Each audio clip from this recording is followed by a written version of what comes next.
Good evening, everyone. Welcome to the December 14th, 2023 White Springs Unified School District Board meeting. I'm calling this meeting to order at 5 p.m.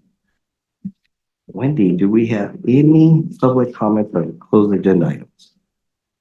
No public comments. All right, seeing no public comments, we will now move to closed session and we will reconvene open session at 6 o'clock this evening. Thank you, everyone. Good evening, everyone. Welcome to the December 14, 2023 White Springs Unified School District Board meeting. I'm calling this meeting to order at 6 p.m. Wendy, would you please take roll call? Mr. Benelos, Present. Dr. Goldman, I'm here. Ms. Cappy, Present. Mr. Martinez, Present. and Ms. Knipp. Present. Thank you. We'd like to welcome back our fellow board member, Mr. Israel Moore. Would you please lead us in the Pledge of Allegiance? Please stand, everyone. Right hand over your heart. Ready? Yeah. The flag of the United States of America, and to the republic for which it stands, one nation, under God, indivisible, with liberty and justice for all. Well, welcome, everyone. I hope everyone had a wonderful Thanksgiving break with family and friends. As you can see, we have a very special board meeting tonight. We're going to recognize the remarkable career of two outstanding individuals, Israel Mora, who served as a board of trustees for 21 years of service to this White Springs community, and Miss Joanne Pineda, who has served and dedicated 17 years to our White Springs community. So with that, I'm going to turn it over to Neil, who's going to have a statement, and then I will follow up with a statement, and then each board member will have a comment. Well, good to have everybody here. I'm glad you all are here. It is a special time for us. And although Israel, you retired or was from the board a couple years back, we never really gave you the send-off that you deserve. So I wanted to take a moment to honor and celebrate two remarkable individuals who I will each have their moment, but right now I want to talk about them together because they came on together. Yes, they do. These are two individuals who have dedicated not days, as Nelson suggested, not days, not weeks, not months, not years, decades to serving our community as volunteers. These remarkable individuals whom I was blessed to meet 25 years ago, yikes, when we all came together when there was a difficult time in the district and we wanted to collectively do right by our children and everybody else's children. And Joanne and Israel would go on to run for school board together. And I became president of the Ed Foundation, but we continued to connect, to be together, and been lifelong friends, and thank you for that. Now, this is an emotional time for me.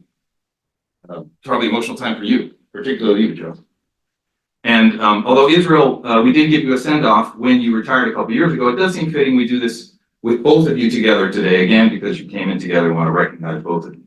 So I'll certainly share individual words for you each. But first, I wanted to recognize the remarkable nature of your joint contributions and that you never had political or personal aspirations.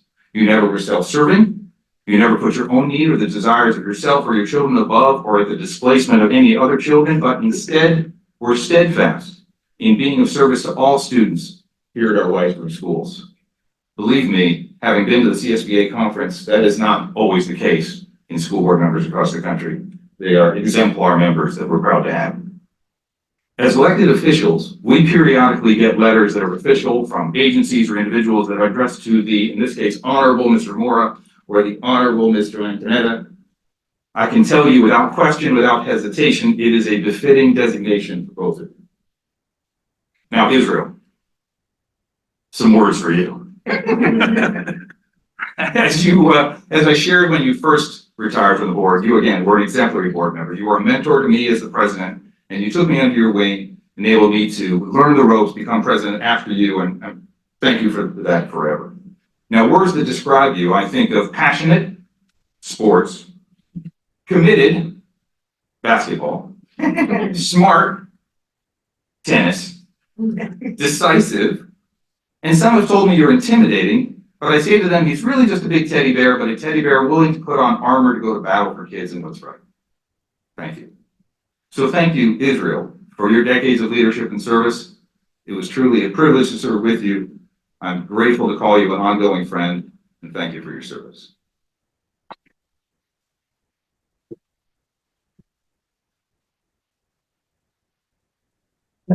Yeah, sure. I have words for Joe, but All let's right. go to somebody else. Thank you, Neil. Well, again, welcome back, Israel. I made my comments back in February of 2022 when you retired, and you get a full jar of candy, so I'm gonna focus on Joanne this evening, but I did want to share a little statement with everyone at Joanne. Tonight, we express our sincere appreciation and gratitude to you, Joanne, for your extraordinary 17 years of dedicated service to the Weisberg community, staff, and students as you step down from your prestigious role as a board of trustee. Joanne, your steadfast commitment since 2002 to improve our district will have a lasting impact on our Weisberg community, the educational environment. This is evident through our new and improved facilities, our expanded program offerings, our unification, our new high schools, safest schools in the county, and our growth. Today we serve over 4,000 plus students, little more than when you started in 2002. But we did provide you with a little bit more water and peanuts, right? It does not stop there. I want to highlight a few other tributes with regards to Joanne. In 2002, Joanne instantly became a voice for women in our community, for our staff, and for our young girls. She was an advocate for permanent families and students, a pioneer in bringing our technology up to date, and a champion for our Femineers. On a personal note, Joanne, I had the opportunity of meeting her in 2005, and I got to know her and her family. Obviously, Andy and Clayton. I don't see Joey here, but I know he's here in spirit if he's not here physically. I got to know them quickly because that is what happens when you have to run a campaign and an election, right? And you know that. I'm extremely grateful to both Joanne and Israel for allowing me to run on a slate with them. Because I tell you, back then I did not know anything about running a campaign or an election. Both of them for guiding me and serving as a mentor, not only in my early years, but really throughout my tenure as a board member. Joanne, it has been a wonderful, it's been wonderful to be part of this journey with you. Thank you for your leadership, your mentorship, and most importantly, for your friendship. I consider you a dear friend. The Weisberg community, district, and students are in a better place today because of you. Thank you. Congratulations on your retirement and best wishes on your future endeavors, my friend.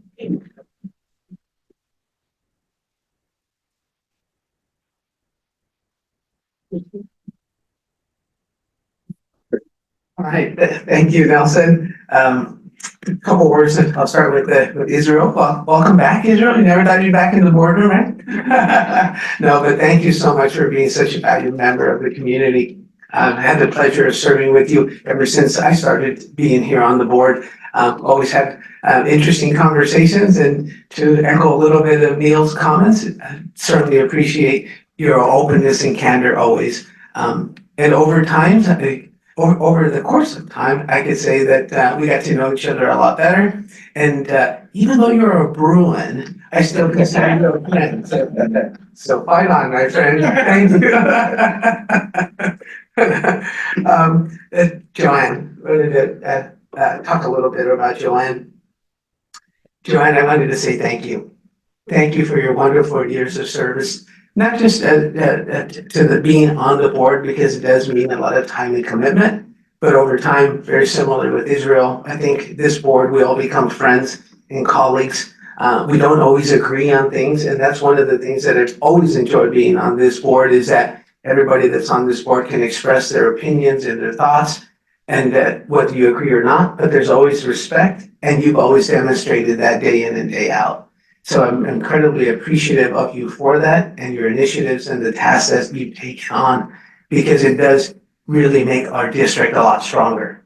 You know, that's why it's a 5-member board, and you're not always supposed to agree on things and have open dialogue and communications. I think it makes us all stronger, and together we can achieve more, and you've always demonstrated that. One particular note is, as we're developing our conversations and relationships also with our partners at Da Vinci, you helped chair that, and you and I attended several of those as the representatives from Weisburn and Da Vinci to help build partnerships and relationships. And you always had that at heart for the best interest of our students in our community. So with that, thank you.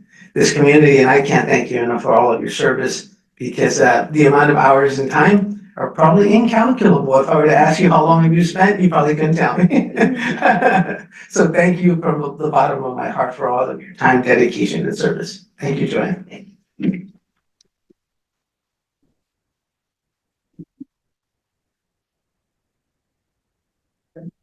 Alright, so I'm the newest one on the board, so thanks Israel for retiring.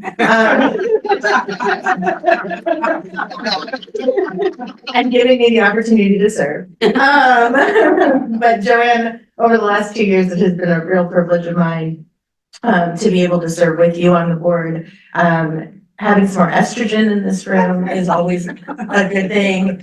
And you know, you have made tremendous contributions, as everyone in here has said, to Weisburn over the past 2 decades. And we're so lucky to have had you. And so are our kids, and you have more than earned your rest. So thank you. And you got my tears again. And I know this may sound like a bit of a love fest, but this is a rare opportunity after somebody has served for so long, so I want to give you that honor. So Joe, for my words, it was emotional for me when Israel left, but not so much tonight, because that it's a bit of a do-over, but tonight, it's about you, and it is indeed emotional for me. Having known you and having known each other for so long, and having worked together on so many projects and so many events, even before the board, restarting the Ed Foundation, unification, founding our charter schools, bond measures, innumerable buildings and financial decisions and technology decisions, and this incredible edifice we're in today. Thank you. Having gone through the gauntlet, and I do mean gauntlet, of the election together, thank you. And in serving with you on this board for so many years, my love and admiration for you has only magnified. You have continued to bring a commitment of financial stewardship, of technological preparedness, adding thoughtful, valuable perspectives to our deliberations, our considerations, and our ultimate decisions, but at the same time listening, learning, growing, and challenging us all to be our best. When I think of you in words that are descriptive, I think of shrewd, experienced, smart, and insightful, sports, spirit of generosity, unselfish, sports. Pragmatic, it's true, guys, it really is.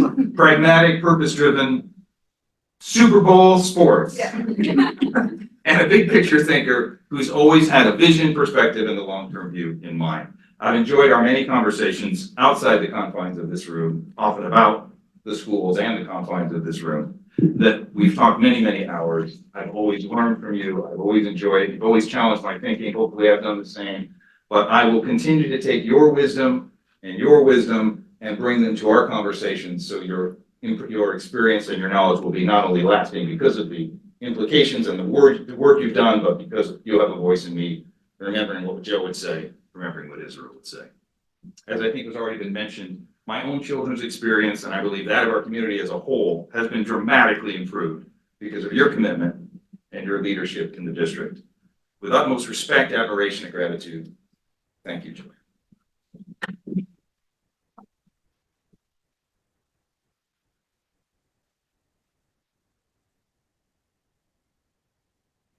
My turn. All right.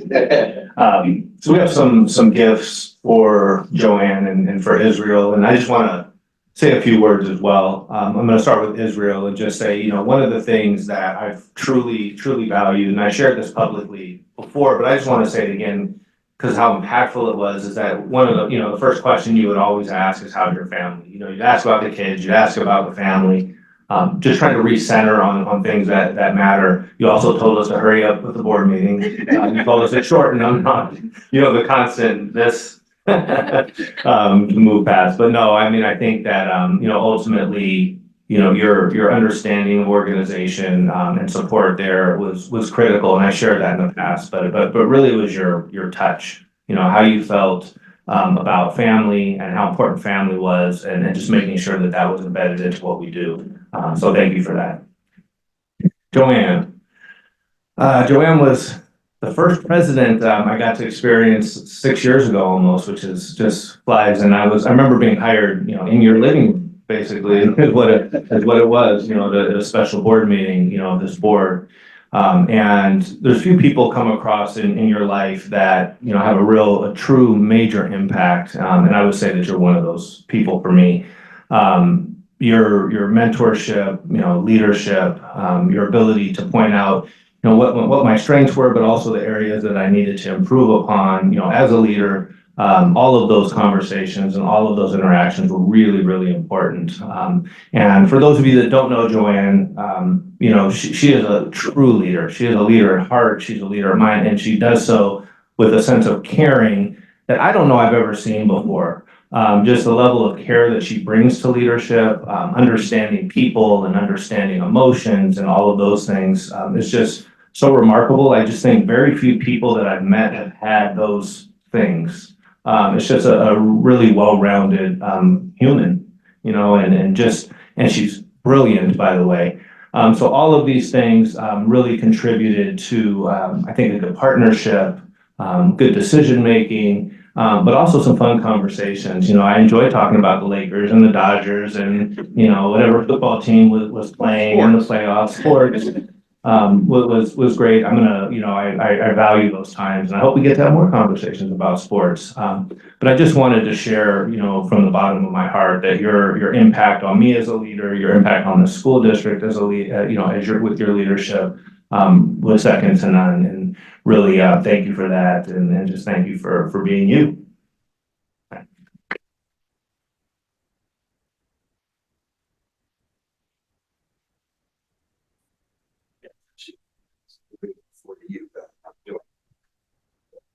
Wow, get ready. Hello. Hi, everyone. It's really great to see everyone here this evening. I know if I'm speaking into this microphone or not. Thanks to the board. Thanks to Blake. It's great to see everyone out here in the community. You're probably here for other reasons too, but I appreciate that you're here this evening. It's with a lot of nostalgia and a certain amount of confidence that I plan to retire from the board at the end of this month, at the end of December in this year. It's been my great honor to serve as a Weisburn Community Board member, Weisburn School District Board member for over 17 years. I've served with outstanding board members, distinguished superintendents, remarkable staff and teachers, and exceptional community support. Our Weisburn community thrives in safety, academics, and community involvement. I deeply thank my fellow board members, past and present, our several superintendents, community and staff for your support, for my involvement over the years. Together, I think we've upheld original education goals, which Weisburn was always strong, and further established excellence in education. A few parting thoughts.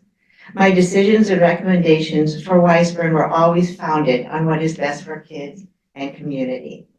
I'm proud of the pillars of decision-making that we've established in Weisburn with Neil's guidance, the staff, the board participation, district participation.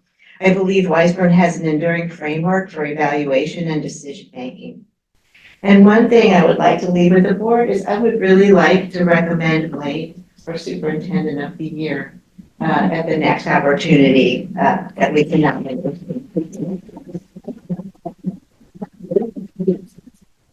Saving the best for last, I'm grateful to my family. My husband Clayton, who's here, my husband of over 33 years, our 4 sons, and one of whom is here this evening. To my mom, who passed away years ago, but who encouraged me always. To my dad, who was my inspiration to live a joyful, grateful life.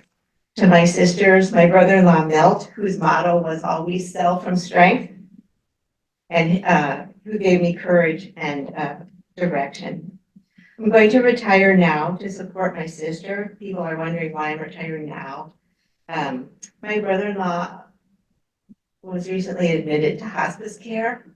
And so there's a lot of family commitments now that I'm feeling very strongly that I need to participate.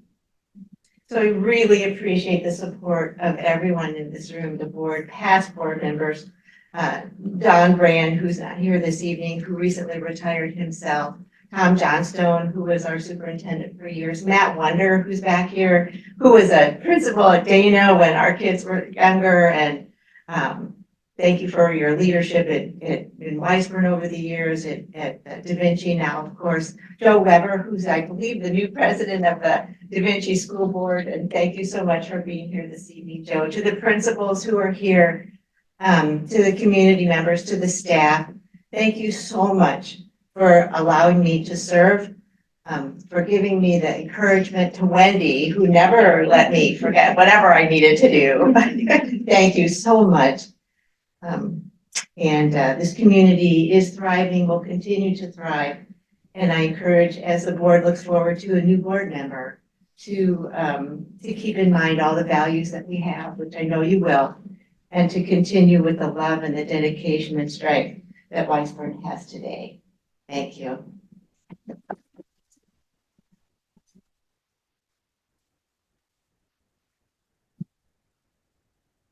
Ready for the next? Ready for some gifts. All right. Yeah, maybe.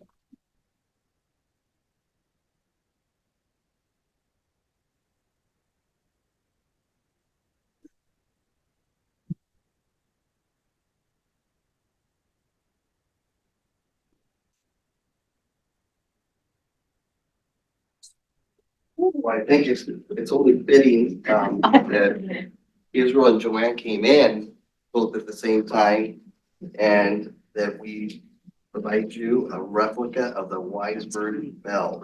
So if you come up, I think it's fitting that you guys came in.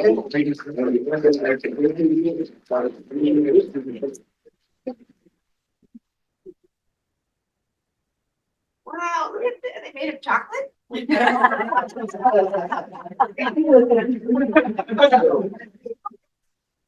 3D chocolate bell. So this, again, this is a replica of the Weisburn Bell.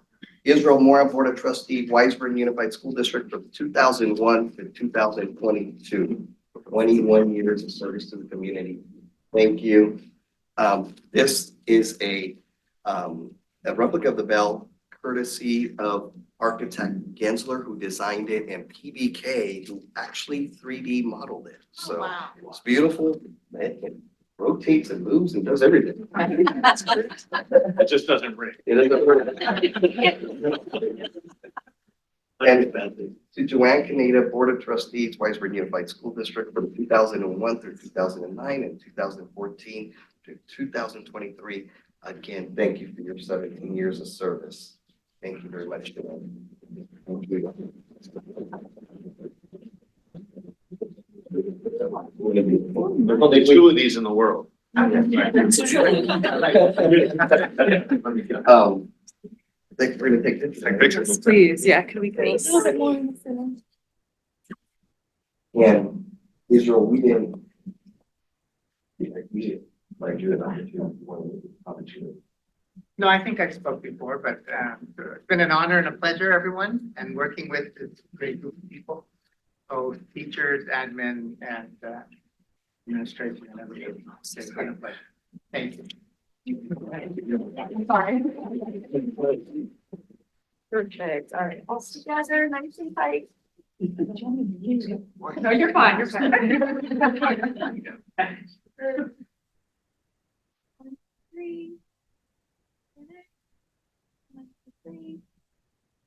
Thank you. Sure, yeah. You can just Photoshop you. I know. They do with AI. Matt, don't remember. Yeah, absolutely. Matt. Weber.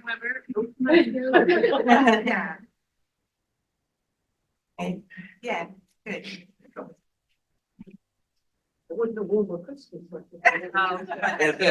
Okay. It's okay. In the spirit. As close as you can get. Okay. Perfect. All right, big smiles. 1, 2, 3. What's the sign? Perfect. All right, 1, 2, 3.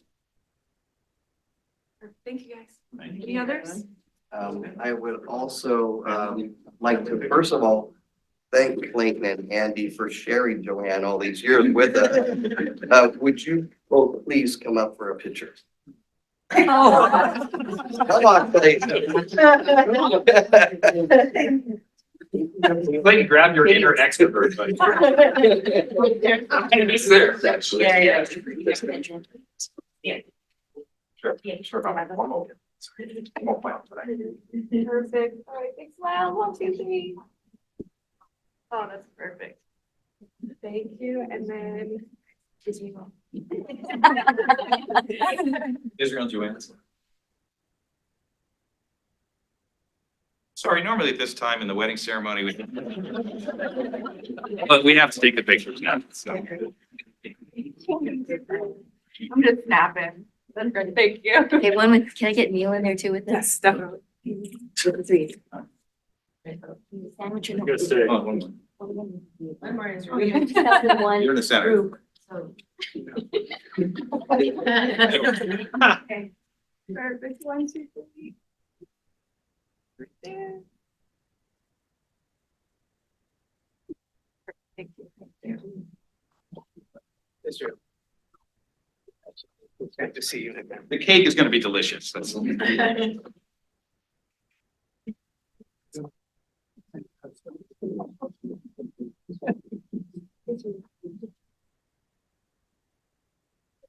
Our kids were.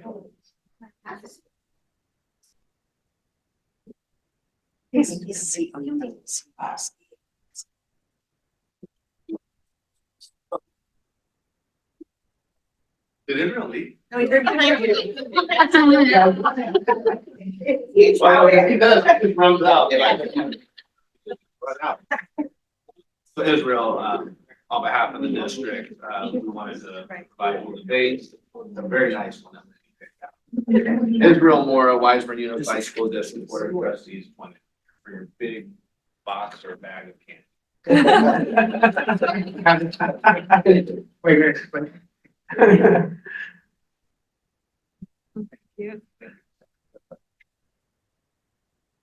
Thank you, everyone. Israel, all right.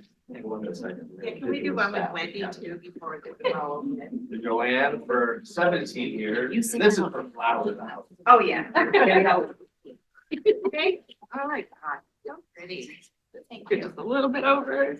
Where, more? Just a little bit too right now. Eric was very. Thank you. Wendy. Yeah, when to get in there. Israel, you need to read this.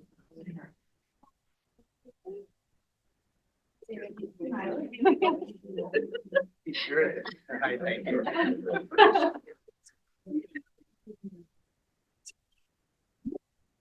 Little bomber baby in the back if you, yeah.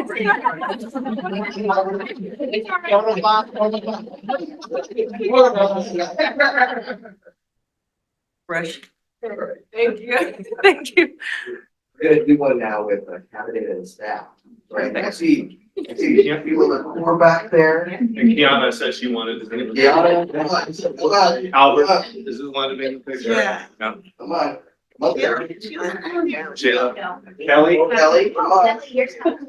Come on, Jason, come on, Peggy. Oh, see, you know. No, come on. If I'm. Yeah, where's Ken? Are they like- Where's Ken? Oh, Could have said I'm here. Could have said Right, you guys to be there. Okay, is that okay? Yeah, at this point, this many people. Yeah. A little reorganized there. That's true. Subway?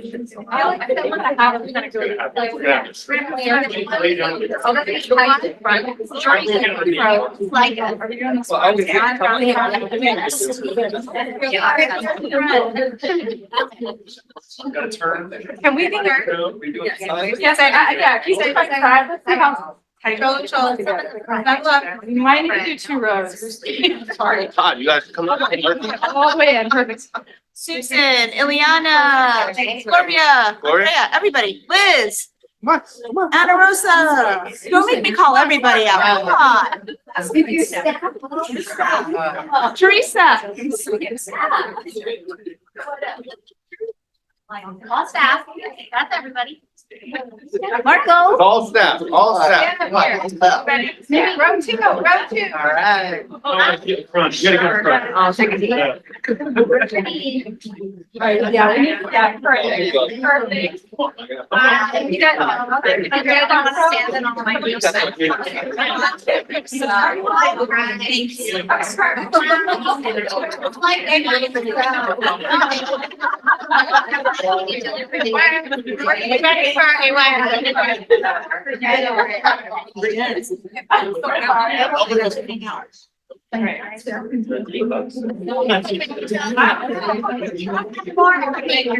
Archie right here. You have to go to that. Second by time. Here you go. You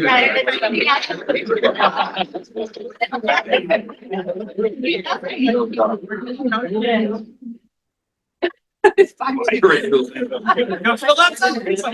as we can go. Erica, you have the wide lens? The ones I got. We're gonna make it work. Yeah, the iPhone's been visual on this. Wide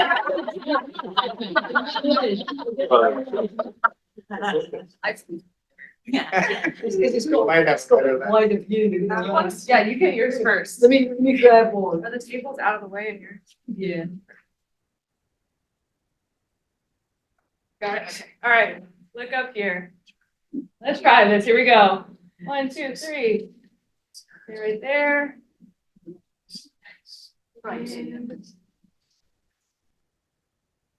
Sure, I'm not cutting anyone off. Get as tight as you can. If you have any between, you guys, yourself and further inches. Yeah, there you go. Perfect. Perfect.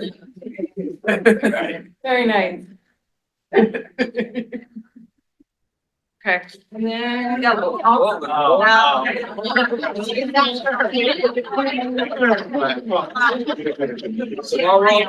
gonna be living at work. Oh, love it. All right, 1, 2, 3. I think we got enough by now, right?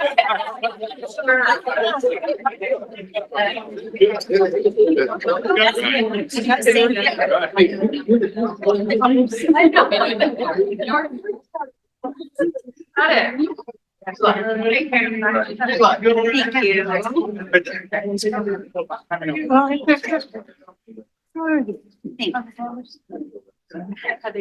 Last one. One on. If I have Yeah, money. I don't know. Like, take a picture. I sat down. I was ready to go. I'm great. Right there, we adjust settings. 1, 2, 3. Thank you. Thanks.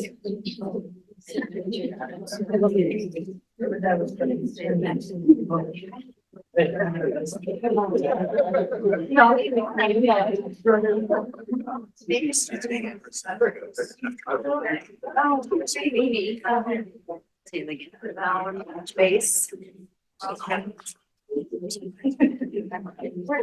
We don't really know what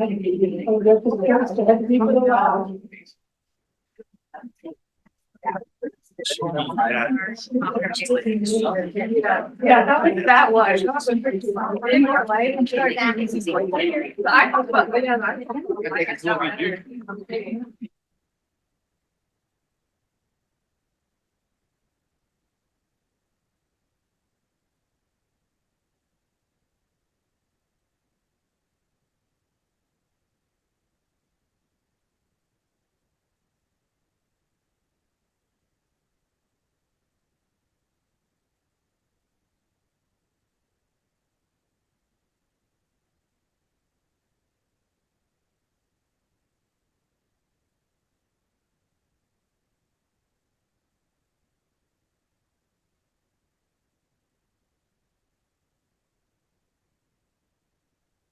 All right. Well, I think that concludes the meeting. Yes.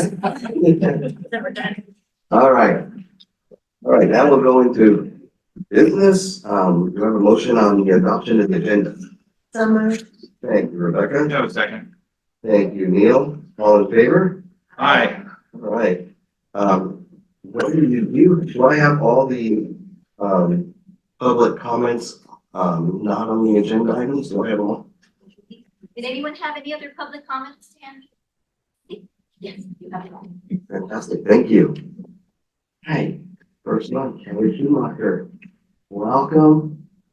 And just a friendly reminder for the public, bylaws, you're limited to 3 minutes and the board can respond on this. Welcome, Kelly. Thank you. I'm Kelly Shoemaker. I'm a TK teacher at Hollywood School and I'm making a micro. Although my teacher was, I'm so grateful to have the opportunity to say congratulations and thank you to Joanne. It takes more than a love of children to be a school board member. You have to love digging deep and reading contracts and understanding budgets and looking at presentations about curriculum and asking, what's that going to look like? How are teachers going to do that? How are kids going to do it?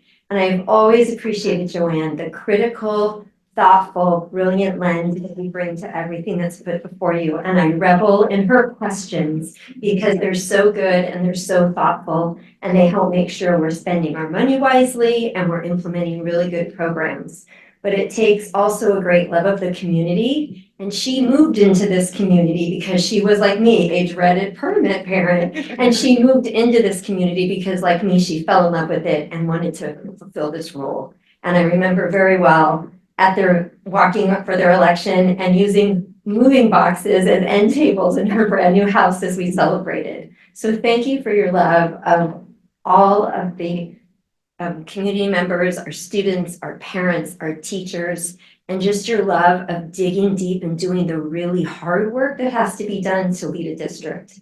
And know that you leave a great legacy of excellence that I know will be continued. So thank you so much. And I wish you all the best in what you do in the future. Thank you.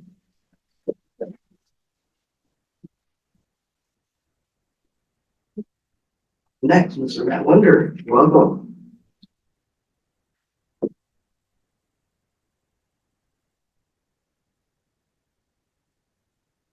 Joanne Canetta Love Fest continues.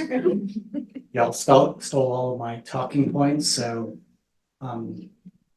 what was implied but not said was professionalism, class act. A wise person recently told me that there's a distinction between being nice and being kind. Nice can have fear, manipulation, people pleasing behind it. Kind is doing the right thing for the right reasons, even when it may not feel great in the moment. There are many school board members across the country who do the work for a variety of reasons. As Neil alluded to at the CSBA conference. It is abundantly clear, anybody who's ever worked with you, and Israel, I didn't know he was gonna be here. That your North Star has always been about kids. I say this with great respect. You're tough. You do the right thing that are hard to do, and you're clear and you ask highly intelligent questions because you're just whip smart. It's a big loss to the board. Thank you. I know I heard 17 years, but I've known you for 22, and you've always been a leader for kids ever since the first day I met you. So thank you. Thank you.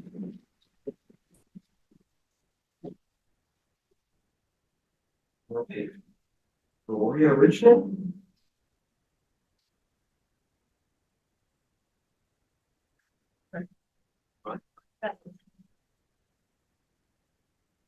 Welcome. Good evening. I'm here to talk to you as a classified employee and also as a parent and community member. I previously benefited from the state summer saver program, and this program greatly helped myself and my family supplement our income during the summer months that school is not in session and we do not receive a paycheck. Wiseburn employees are amongst the greatest. I can say that because I trusted my own children to classified staff and teachers. And wouldn't it be great to help retain these amazing classified staff because they don't have to take on additional jobs to supplement their income during summer months or go to other districts that are opting into the summer program. Sorry. And basically, what the state summer saver program is a state funded program that if I were to save, say $100 every paycheck or however I designate it, the state would match that 100%. Up to a cap of 10% of my salary. So during this July month, I would receive all of that match fund, and the only cost to our district would be the administrative fee of actually collecting that payroll deduction. The state is funding the rest of it. So I hope you recognize, as the state has recognized, the importance of this program because it would be a great benefit to all of us. Thank I'm you. 3 minutes. Thank you.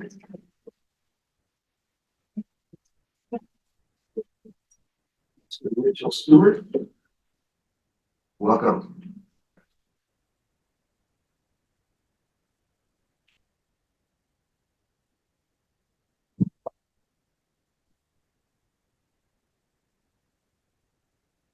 Hi, good evening, everyone. My name is Mitchell Stewart. I'm the Labor Relations Representative for CSEA. Tonight, I'm here on behalf of Wiseburn Chapter 486. So we are here today to inform the Board of Trustees about the Summer Saver Program for classified employees, codified in Education Code 45500. The Classified School Employee Summer Assistance Program, otherwise known as CSAP, was a great opportunity for the district to provide extra pay to classified employees during their summer months without impacting the budget. This state-funded program allows 10 and 11-month classified employees the opportunity to set aside up to 10% of their paycheck during the school year and have the state match those funds up to dollar for dollar in the summer. Unfortunately, although this program has been around since 2018, the Wiseburn Unified School District has so far refused to participate in this win-win program. At this point, Wiseburn is falling behind. Surrounding school districts such as Centinela Valley, Lenox, Manhattan Beach, Redondo Beach, and Torrance all participate in this program. I have provided an Excel spreadsheet of the amount of classified employees who participate in this program in those school districts, the amount of money that they are putting away, and the amount that the state is going to be matching them in the summer of 2024. In Torrance, just to give an example, the state is providing almost $1 million in total to participating classified employees in the summer of 2024. We are pleased to announce that recently Palos Verdes also agreed to start participating in this program for the 24-25 school year. Time is of the essence. The district must inform classified employees if it intends to participate in this program by January 1, 2024 for the 2024-2025 cycle. And to that end, I am submitting petitions signed by over 75 classified employees of this school district from Holly Glen, from Aviation, from Del Air, from Wiseburn, and from SLC. I hope that you will listen to the majority of classified employees in the district who wish to participate in this program. Thank you. Thank you.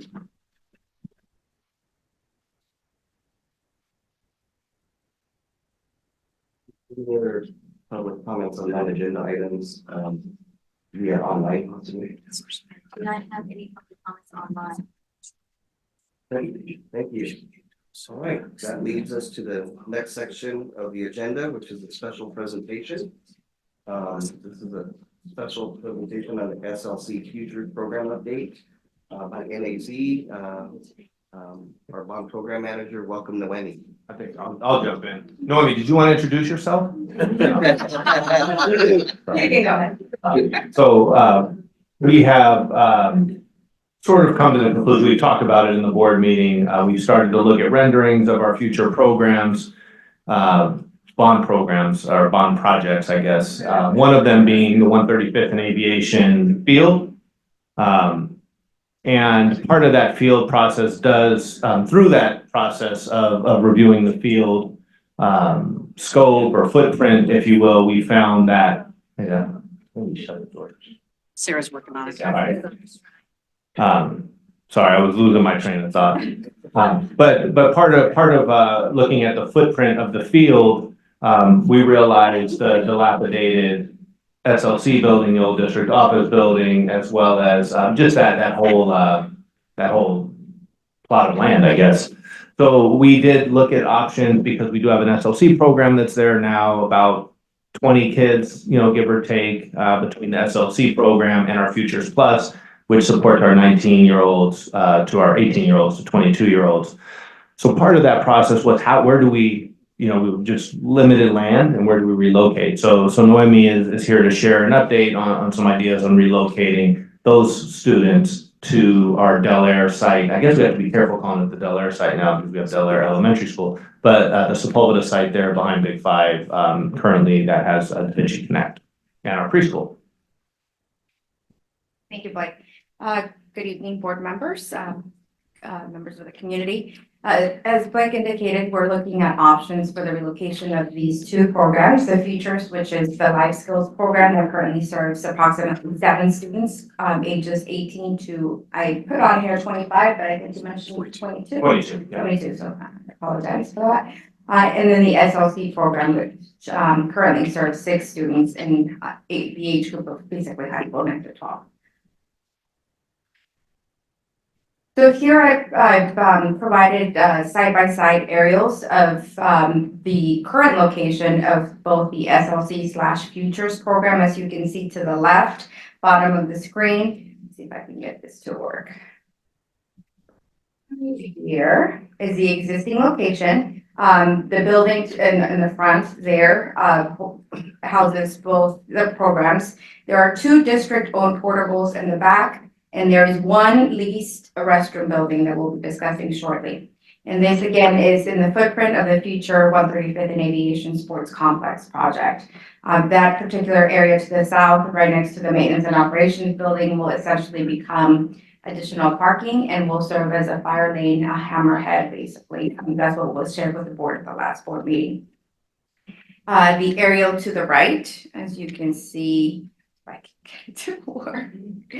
Here, it's not cooperating, reflects the future location of the SLC and Futures classrooms. These are 2 currently leased portables. We have a 60 by 40, that area that you can see where I placed SLC Futures is a 60 by 40 leased building. The area in red is a restroom building that we would be relocating from the current SLC location. So we would be taking it from the area on the left and moving it to the new location.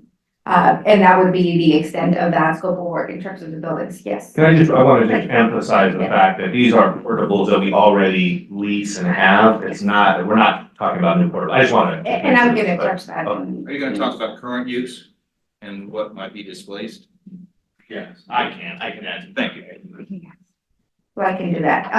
So our goal is to be able to move those 2 programs into the 60 by 40 space, relocate the 1 restroom, and add perimeter fencing that would divide the current preschool program and the new Futures NSLC building. As you can see, the dotted line basically reflects where the 6-foot fencing would run, and it would have privacy screens so that there is a separation between both spaces. Go to the next slide. If I may ask a question about that? Yes, So, please do.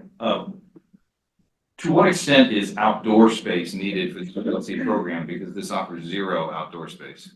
Maybe that's a. Dr. Silvers? Like in terms of the education, yes. My question was in moving to here, there's no outdoor space, there's no green space. Is that a problem? Is it needed for this program? Obviously, it's desired, but I don't know what's needed in the academic educational program. I'm not sure if they're using currently Weisberg Middle, but there's currently no green space in their space doing it. Yeah, we currently don't have green space here, but the relatively close location to the park actually is better. We'll have more access to green space because you're right down the street from Delaware Park. So We're trading like for like with a better. Yeah. Okay. So it's not ideal not to have green space, but it is the space we have and we can maximize the use and probably work some things out with DaVinci Connect and their schedule to be able to use the back area of DaVinci Connect as well and the Sepulveda site that will house baseball fields potentially at one point as per our master plan, but it will be some sort of green field space back there.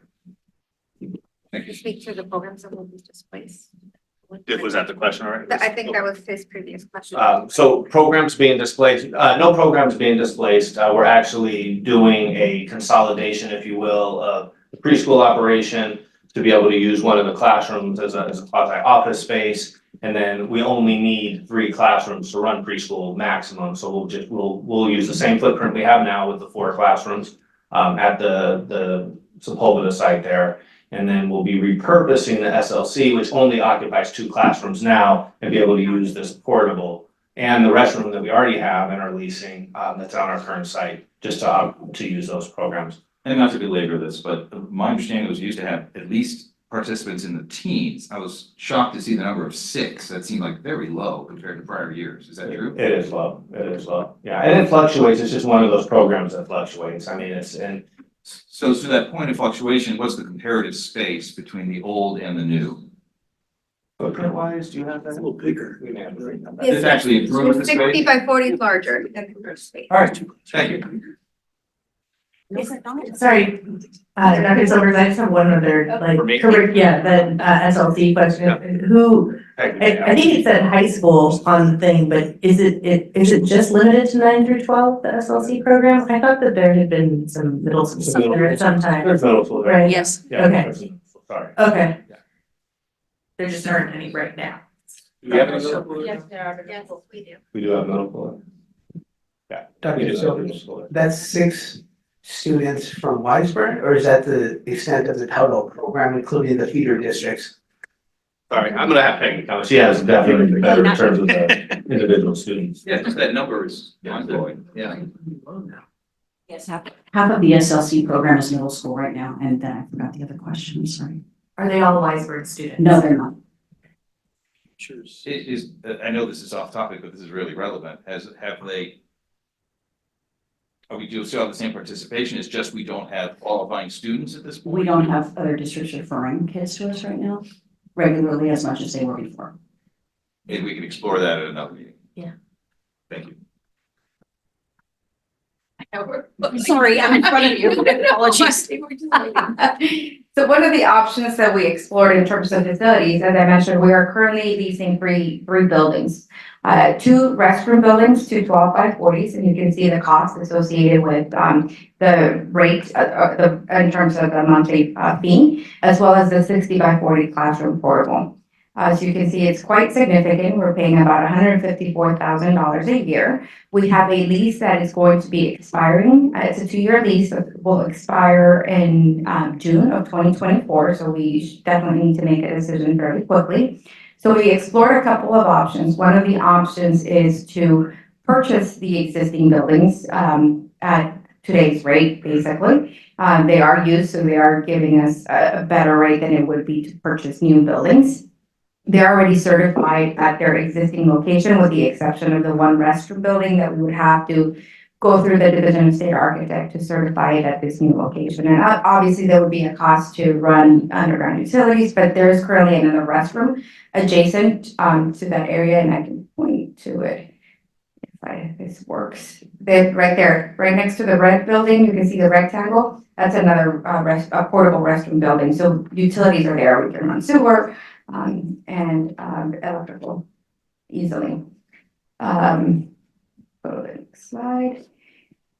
And like I said, the other option would be to purchase. So these are the fees that they have, SKC, the company that we're currently leasing from, are proposing. It would be approximately $466,000 to purchase all three buildings. This does include, the price here does reflect taxes and bonds.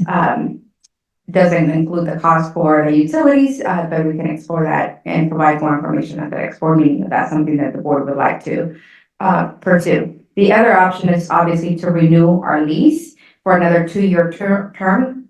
Generally, anytime they renew, they increase the rates, even though they're old buildings. But we were able to work with them to honor at least the same fees for the next 2 years. But in comparison, you're paying over $300,000, $308,000, I believe, for 2 years in comparison of buying them with Measure E and paying for them once, and then you keep them for as long as you need. So that's certainly an option that I think is worth pursuing. We currently, as I mentioned, and I showed in the other slide, we have 2 district-owned portables that we would love to move temporarily to Del Air as we prepare for the modernization and potentially use those portables as interim housing.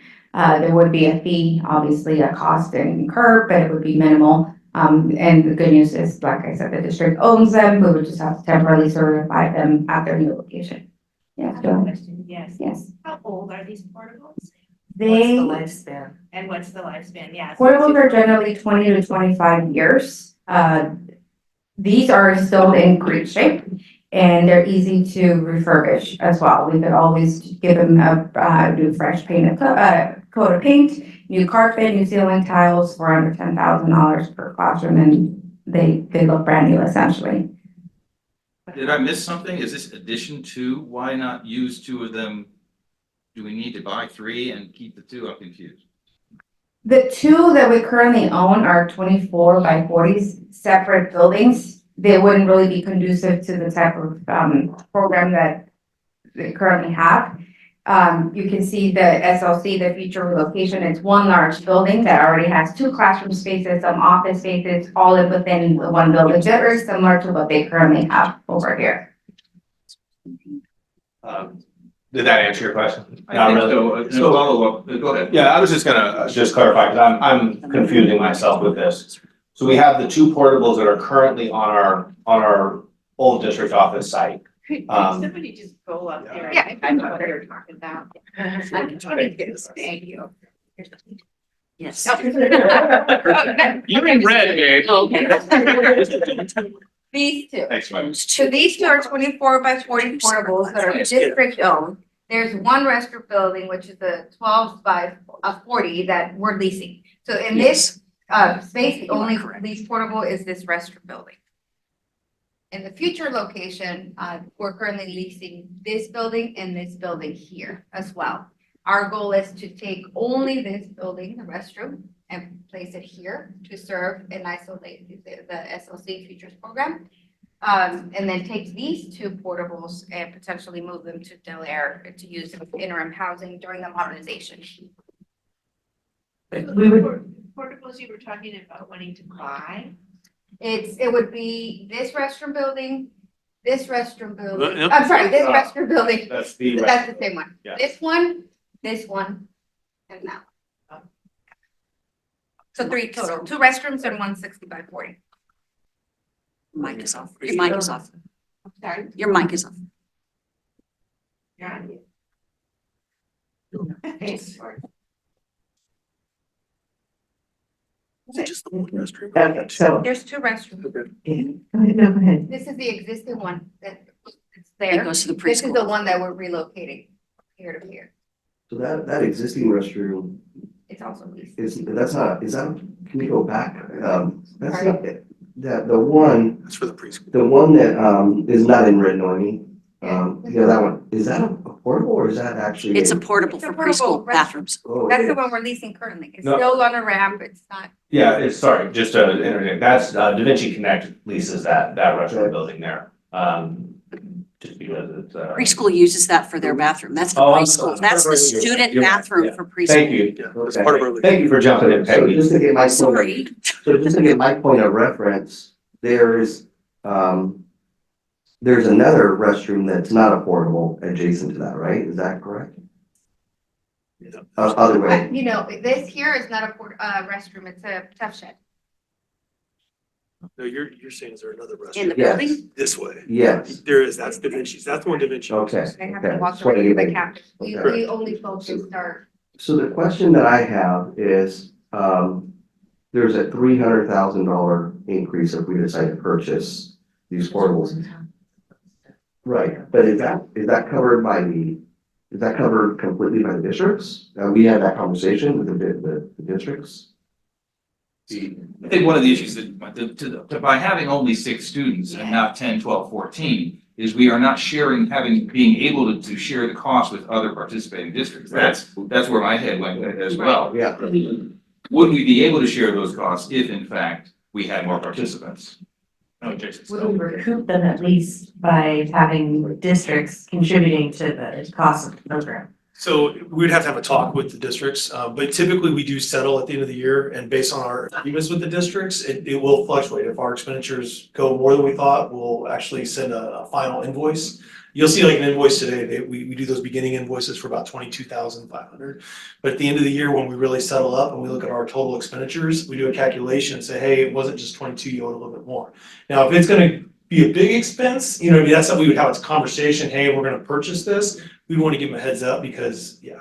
Well, and I also just wonder if it's districts that aren't currently participating, but that are part of the SELBA that would be eligible to send students there, whether we could explore having them contribute as part of, you know, being bought into the program generally, even if they aren't currently sending students. And so that's like one piece of it. And are we recruiting from those districts, basically, like reminding them that this program exists, you know, so that they can send students at a lower cost than sending them to an MBA? And that would work for SLC if we wanted to, you know, kind of get the word out more, and people will send us their eligible students to go there. Futures is a little different right now because futures are mainly our students. And so we just got to keep that in mind. Now we take outside students for that cost. Right now, we just don't have, I don't think we have any, we have one, okay, we have one that's doing the. I may be ahead of ourselves here, but now that we are on funding, the suggestion is Measure EE. We have been paying for the leased portables over time without the bond money. I want to hang on that bond money as much as we can. Could we not negotiate with the purchase of these over multiple years, saving us even paying the same amount of money out of our existing funds and not touch bond money? Like a lease to own or something? They won't do that. They won't do it with the company, but it's something that we took on that. Do that, right, but SKC will not do that. It's just something to keep in mind. This would be our third renewal if we decide to renew it. So this is our second renewal. We've already accepted. It's a no-brainer to do this, Yeah, but I'd rather finance this differently and over time. There's the cash flow it's a no-brainer. We just keep doing it with our existing funds, and it's great. And in fact, we try to even make an argument that with SKC that, look, these are older buildings. The district has leased them for multiple years. Can we get a discount? There's no other provider than this one provider. Product. We already have. I already explored a purchasing option with another company buying new, same size, it would be more. Because it's today's dollars versus, at least we're able to maintain this rate. That's right. I must have missed it when you responded to mine and Joanne's combined question about the lifespan. How old are the ones that we currently have?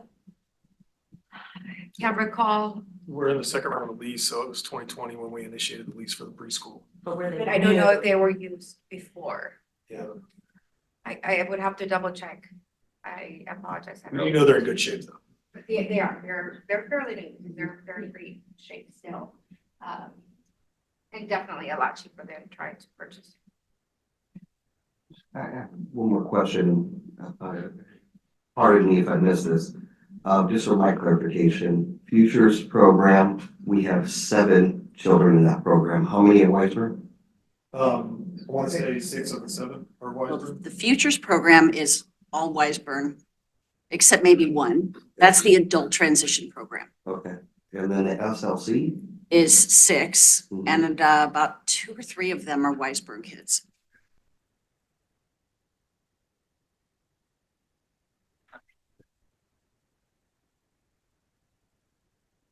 You have the futures program? 7.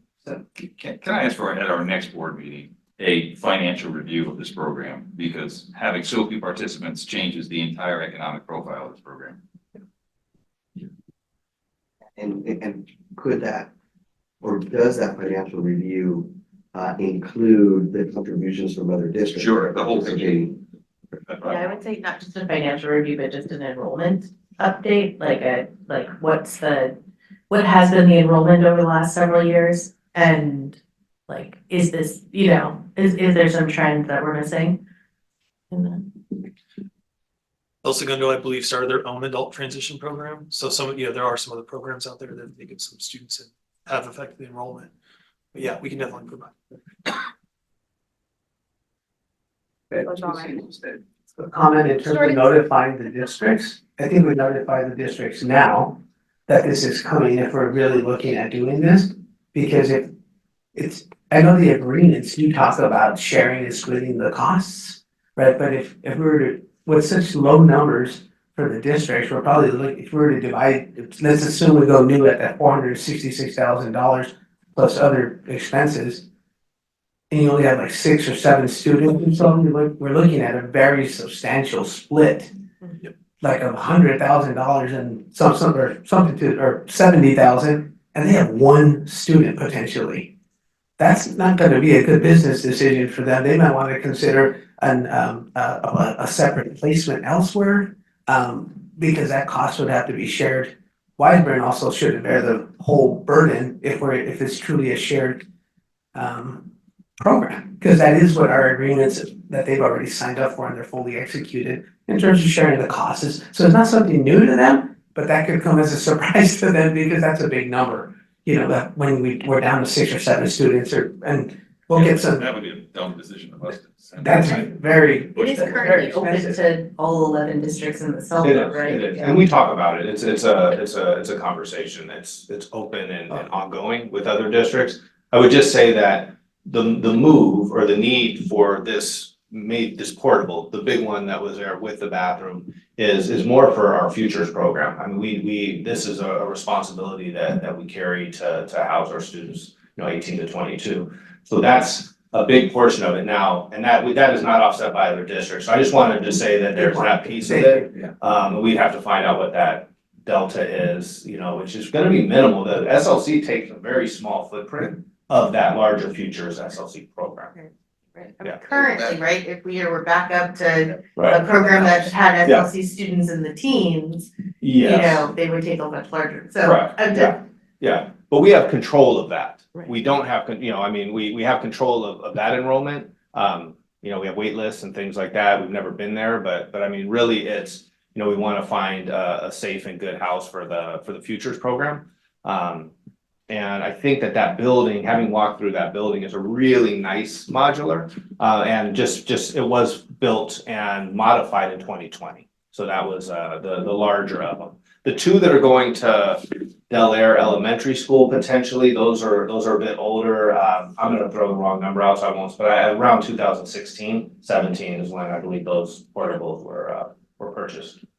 That's when Mary Ring was here, I don't know. The ones that we already have. That we own, and the only reason we're looking to move them to Del Air is because we know we're gonna have impact with our modernization, and it just provides more flexibility. There's just nowhere else to put them, to be honest, at this point, and knowing that we could use them to displace classrooms. It could be part of a rotation as we modernize classrooms.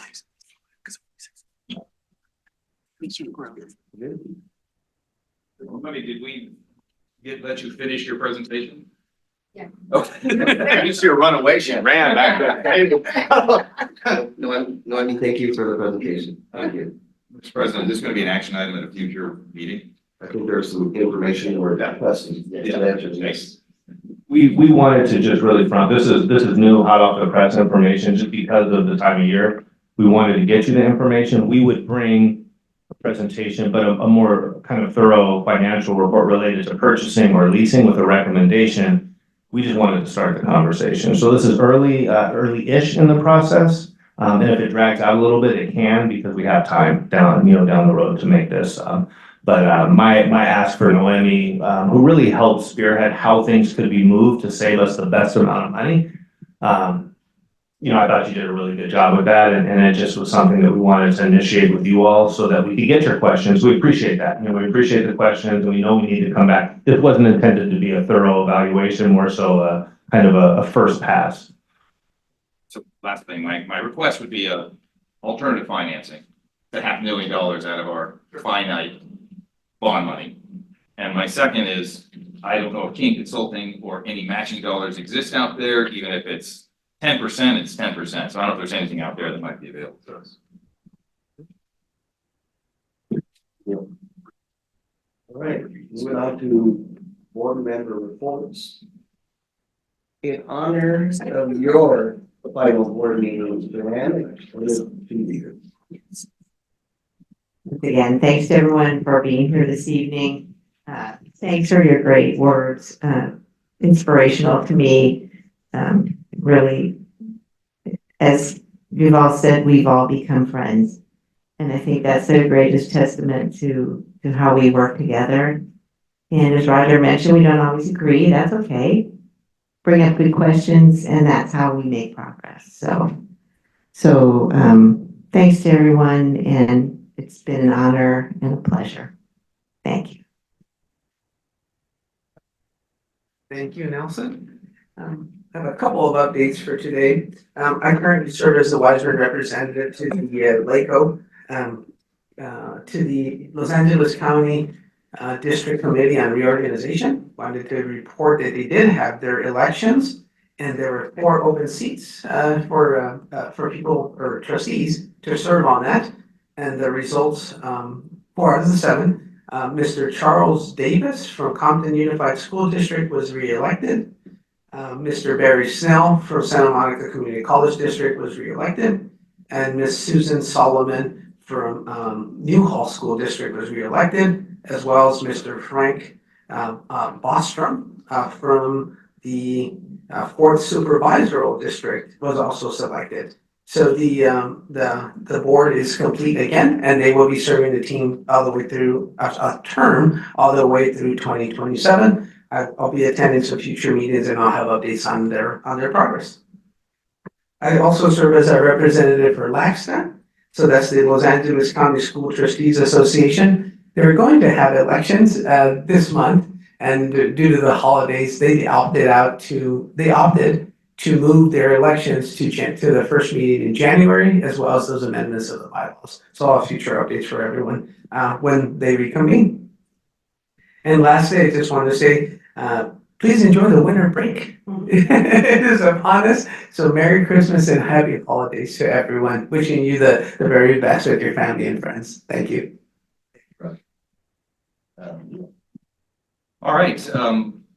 Kudos and appreciations and fun at the winter music performance 2 nights ago. Yeah, fun to see the Wiseburn kids, the Da Vinci kids, the coordination working together. I got a kick out of listening to the kids and all the parents enjoying this while the board members are sitting talking about how do we improve the acoustics of this room. Because the gym was beautiful and amazing and huge, but we need to do something about that. So I encourage us to look into that. I know you already are. Roger serves on those committees. I serve on the Local Classroom Funding Authority, which is responsible for Measure CL. And just an advisory, we will be having, it is time now for the advisory vote next November. So just giving you a heads up, that's going to be happening, where we reach out to the community and say, are you willing to support continuing all the great things that Measure CL does for our kids and enables us to provide all these services and musical instruments and PE, et cetera. One thing I also want to mention is thank my colleagues for CSBA, the California School Board Association, with a conference, which we attended and was really instructional, very informative, got the opportunity to connect with literally thousands of school board members from other districts. It was really amazing attendance. I think you mentioned Sal Khan and the ConMigo program, which I imagine is just one example of AI, which allows for personalized education for each student that adapts to their needs. I'd love us to explore, I don't know if it's that program, Dr. Silvers, but something like it, to explore if that could be an investment we test to see if that program or other could help provide individuals learning, especially in that. Other takeaways from that conference included the financial cliff that may be facing schools moving forward. This number is mind-blowing. California received $68 billion less than expected in tax rolls this year. As a result, the COLA was reduced by 2+%.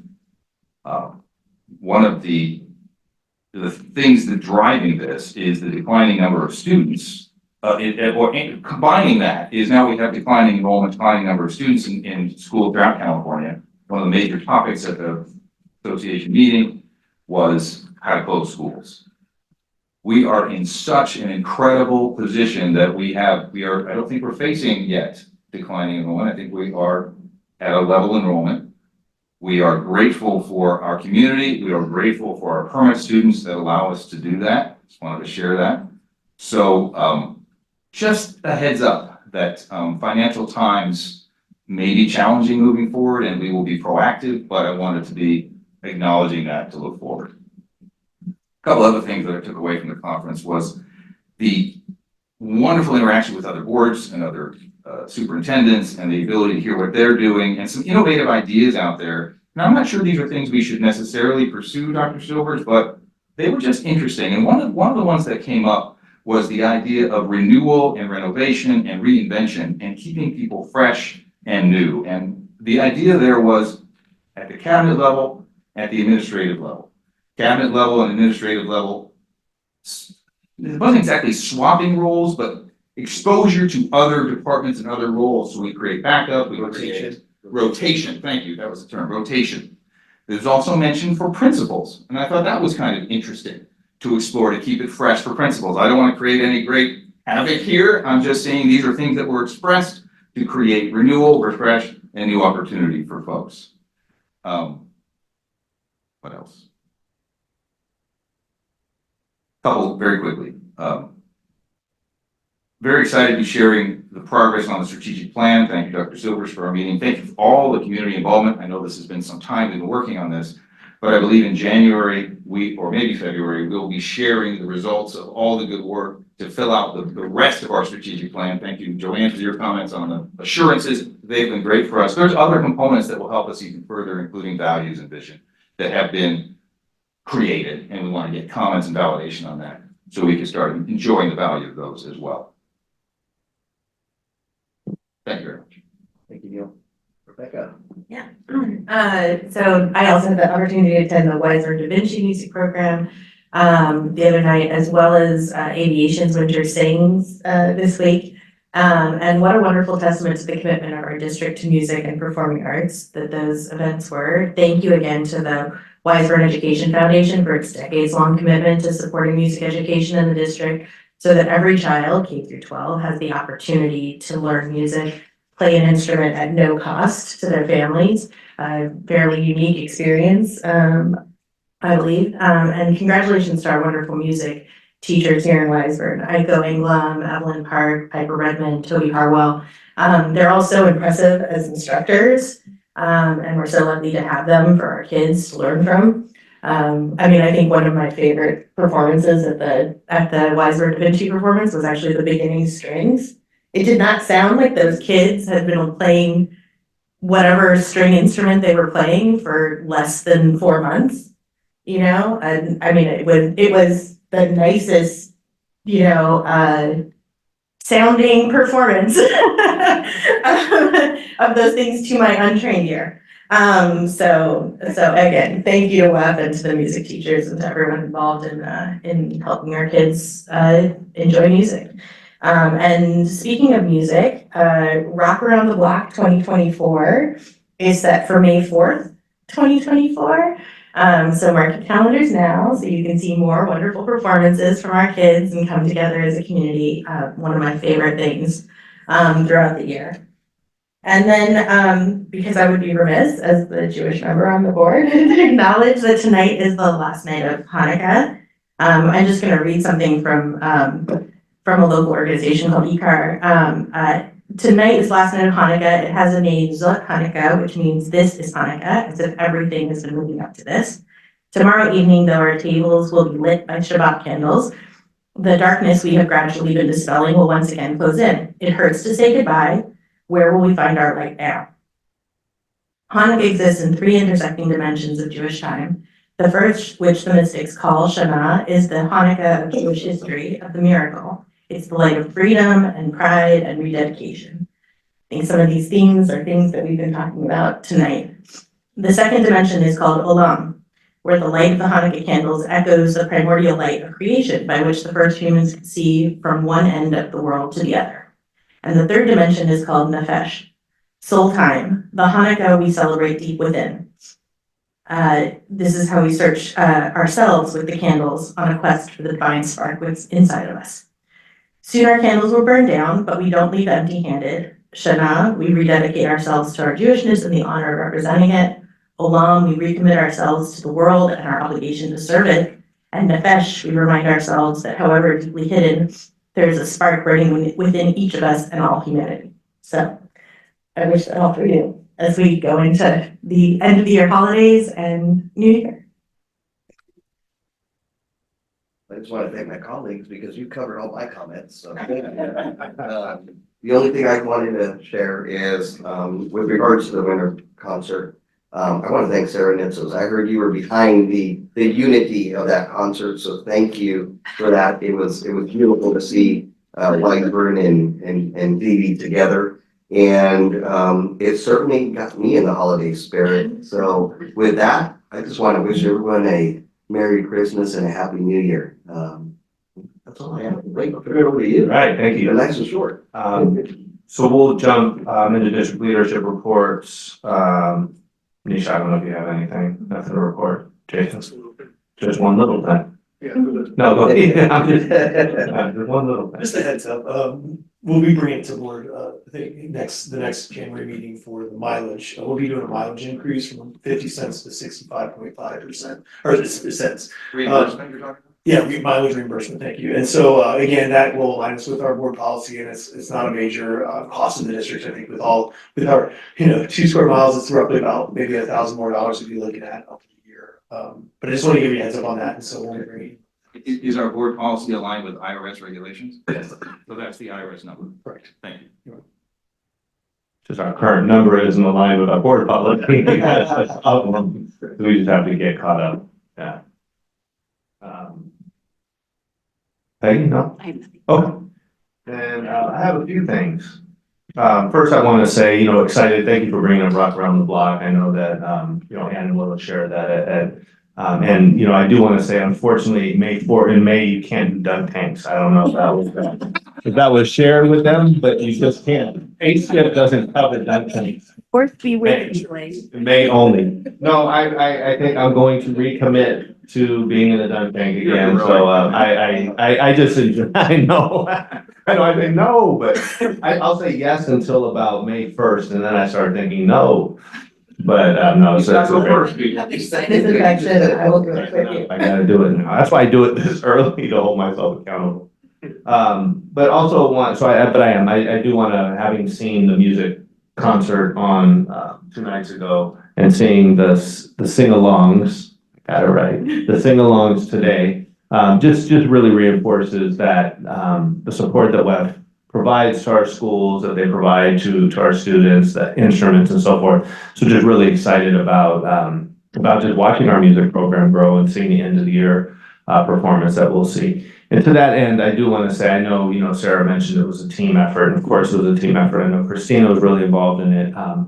But Sarah did take a brunt of, at least on the district side, a real brunt of how we were going to make that happen. And there was a move from El Segundo over, back over to the gym here in Wiseburn and all the instruments that our kids play. So just really, want to thank Sarah for that, for her work on that. Also, I'd be remiss if I didn't thank, the magic behind those performances. Toby and Piper, Evelyn and Aiko, I know have also worked with the kids a long time, our entire music program. I hope I'm not missing anybody. Art Rodriguez was their former PE teacher it was Dana back then, it's Wiseburn Middle School now, but set up all the sound. It's hard to hear, but he set it up very nicely.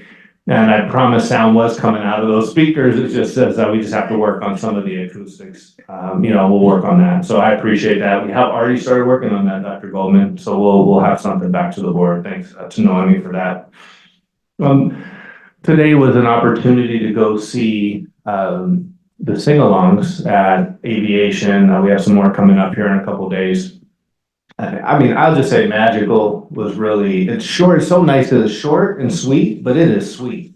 And, it's just seeing the kids sing and seeing the excitement and the parents, really in full force was just really, really nice. And so it was a really special day actually, that I wasn't expecting. And then all of a sudden, you're at this special event, and it was really nice.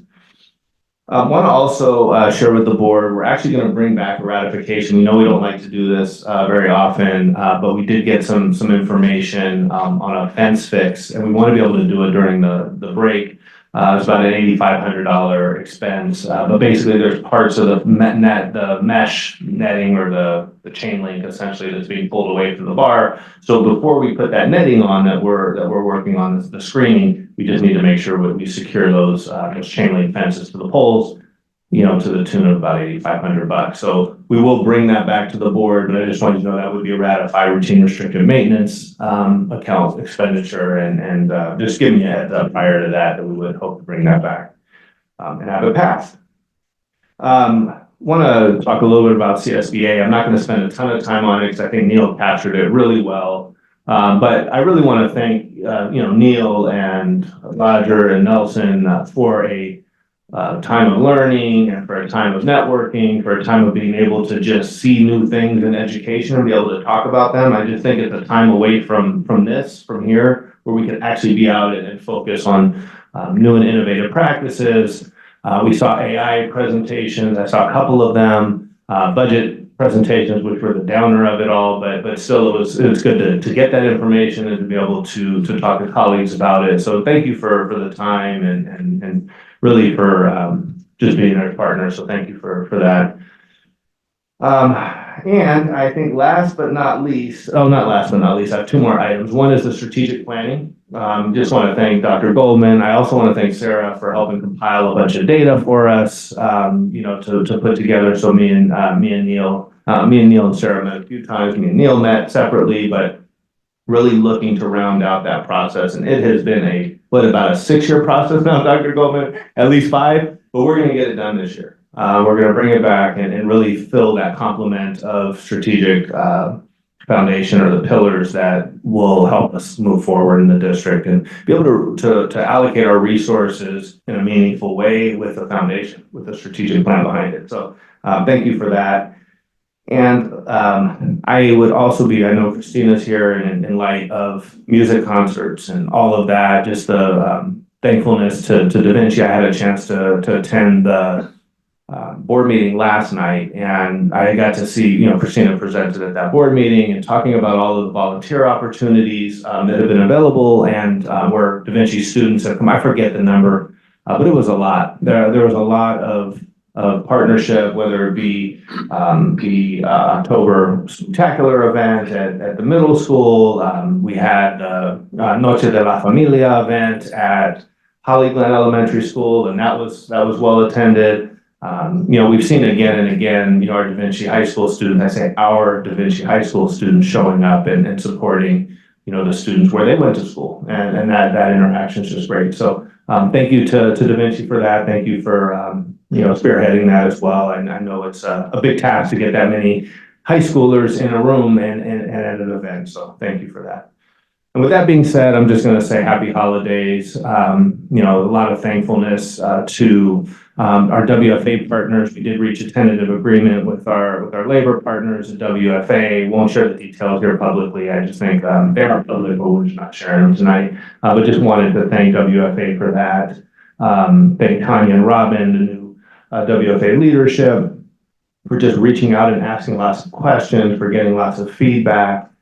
We just recently had a collaborative event where we brought CSEA leadership and WFA leadership together to talk about concerns, to talk about challenges, to talk about hopes and dreams and all of those things. We surveyed the whole staff. Thanks to Nisha for helping lead this, and got a great information. We're able to sit and meet. And it's just the start. It's just the start of a new way to try and bring folks together to have those conversations and go from there. And so we heard about the Summer Saver event. That would have been a great opportunity that brought that to us. And so we'll just revisit those opportunities for CSEA to get that information to us as well in a collaborative fashion. So happy holidays, everybody. Wish everybody a Merry Christmas, Happy Hanukkah, happy whatever you celebrate, and Happy New Year. Thank you, Lee.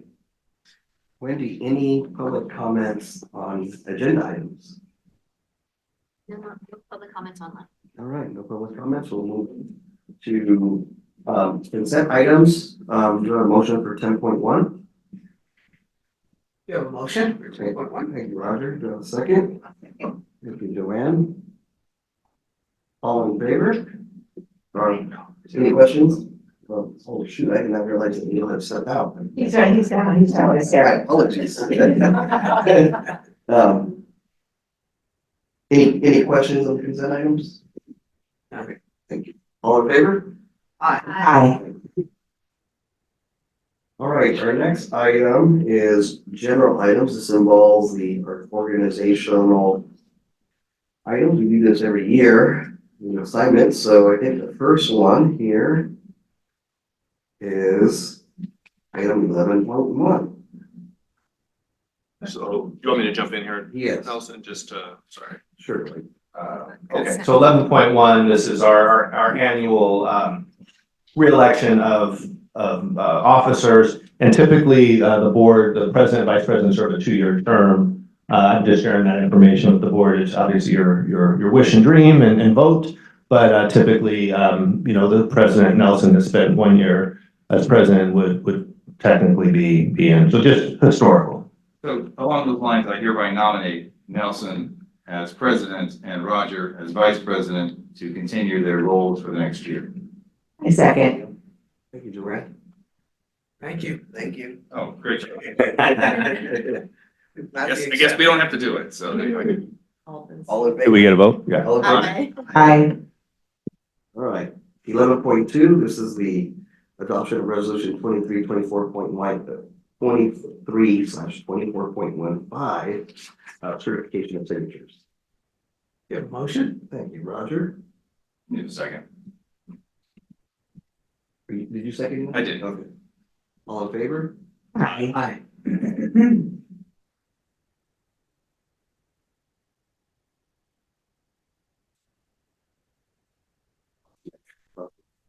11.3, yeah, this is county commission or county district organization. Yeah, this is the appointing of a representative for the board for the purpose of electing members to the county committee on school district organization. And I believe, That's Roger at this point. I move that Roger continue in his role as described in 11.3 and 11.4. Take both of them. Yeah. Thank you. And I will second that. Thank you. I'm glad I'm gonna accept. Thank you. I really appreciate it. Yeah. Thank you. Thank you both. I appreciate it. Thank you, Roger. Thank you. Vote. Oh, I didn't say all in favor. Okay, all in favor? Aye. All right, this leads us to 11.5. This is representatives to the Weisman Inn Foundation. That had historically been Rebecca, or historically at least last 2 years. Yeah, last year. And one thing too, Rebecca, just to note, I mean, I appreciate your comments on fundraising, with the district. And I think that I will enjoy, if this works, I'd enjoy maybe having that conversation and being able to work with Wes and you on figuring that all out. I would like to thank Thank you, Joanne. All in favor? Aye. All right. Organizational item, this is two representatives for the district budget working group. I believe we're gonna have Lloyd here. Yeah, we need a vote here, and a nomination, Me and Neil. Joanne and Neil. I just think Joanne should continue doing it. Yeah, it's a working group. That retirement was very short, Joanne. I'm gonna I'm regret, waiting, she's thinking about it, right? I'm sure I'm gonna regret saying this, but I only serve on one thing. So I could take the second spot if need be. On board. So, I will motion Neil and Rebecca for the budget committee. Second. All in favor? Aye. Thank you. There you go. 11.7, representatives to the district facilities working group. Is that Roger? Roger Nelson. I move Roger and Nelson continue. Seconded, because it would make no sense for anyone else to do this. The two experts in this Thank you field. both. Thank you both. All in favor? Aye. Aye. 11.8, appoint a representative to, the local classroom funding authority, I believe. Is Neil? Yeah, so it's typically been the president, and Neil, I believe, took it on, and I believe mentioned you want to maybe continue. And he's doing a great job.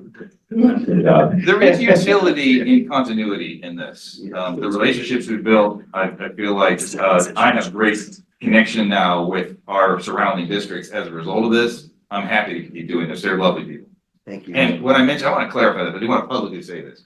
When I was talking about some of the folks who may not have the same motivation, let me share all those people in our surrounding districts, for all whom I am aware, share the same commitment to kids. And I want to recognize them for that too. Thank you. Well, on that note, you have a motion for me for that position. Thanks. I second that.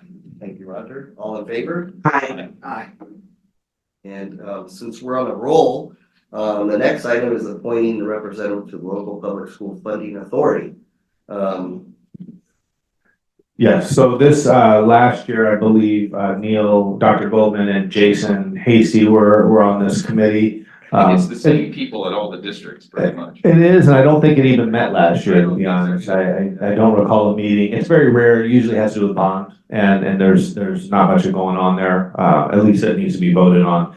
I would recommend, though, just in the interest of continuity, that we would go back to the former model, which was president and vice president. It's better to have two I think, just from our perspective, two elected officials on it, but it's up to you. Roger and Nelson is what you're recommending? But if Neil wants to serve, I would be willing to give up my spot to Neil. It's I one mean, year we're on a roll. every 2 years. You can do it. All guys. right. I'd be happy to serve on that. I will serve as well. I'll motion that Roger and Nelson serve on this LTSFA. I'll second that. Thank you. Got a vote. Oh, all in favor? Aye. Oh, everybody wrote it like it was 5-0. I was gonna say, Wendy, there was the 6 meetings we have coming up. Can we send it to Roger and Nelson? We just walked in there. All right, 11.10, this is appointing a representative to the district recreation and community activities working group.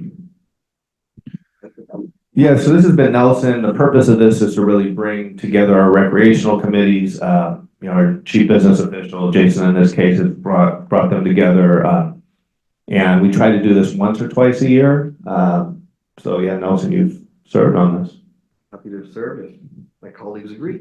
I nominate Nelson. Second. Thank you, Joanne. Thank you, Rebecca. All in favor? Aye. Sorry, guys, we just got to do this every year. 11.11, this is appoint two representatives to the district diversity, equity, and inclusion DEI. And I'm this DEI-ing to continue this. was Neil and Rebecca, Dr. Goldman, and I would love to mention that Rebecca went. I'll second. Roger did, that's good. You can overrule Roger today. All right, It's Rebecca and Neil. let's go with, is it myself and Joanne? No. Who motioned? Yes, we Motion. I motioned. Yeah, okay. All in favor? Aye. Aye. Appoint two representatives to the Weisberg Da Vinci Partnerships Group. Point of question here.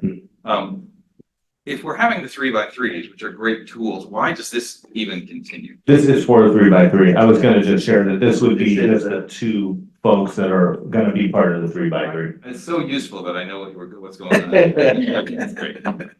So we need someone to replace Joanne though. No, it's been Roger and Nelson. It's a, I think.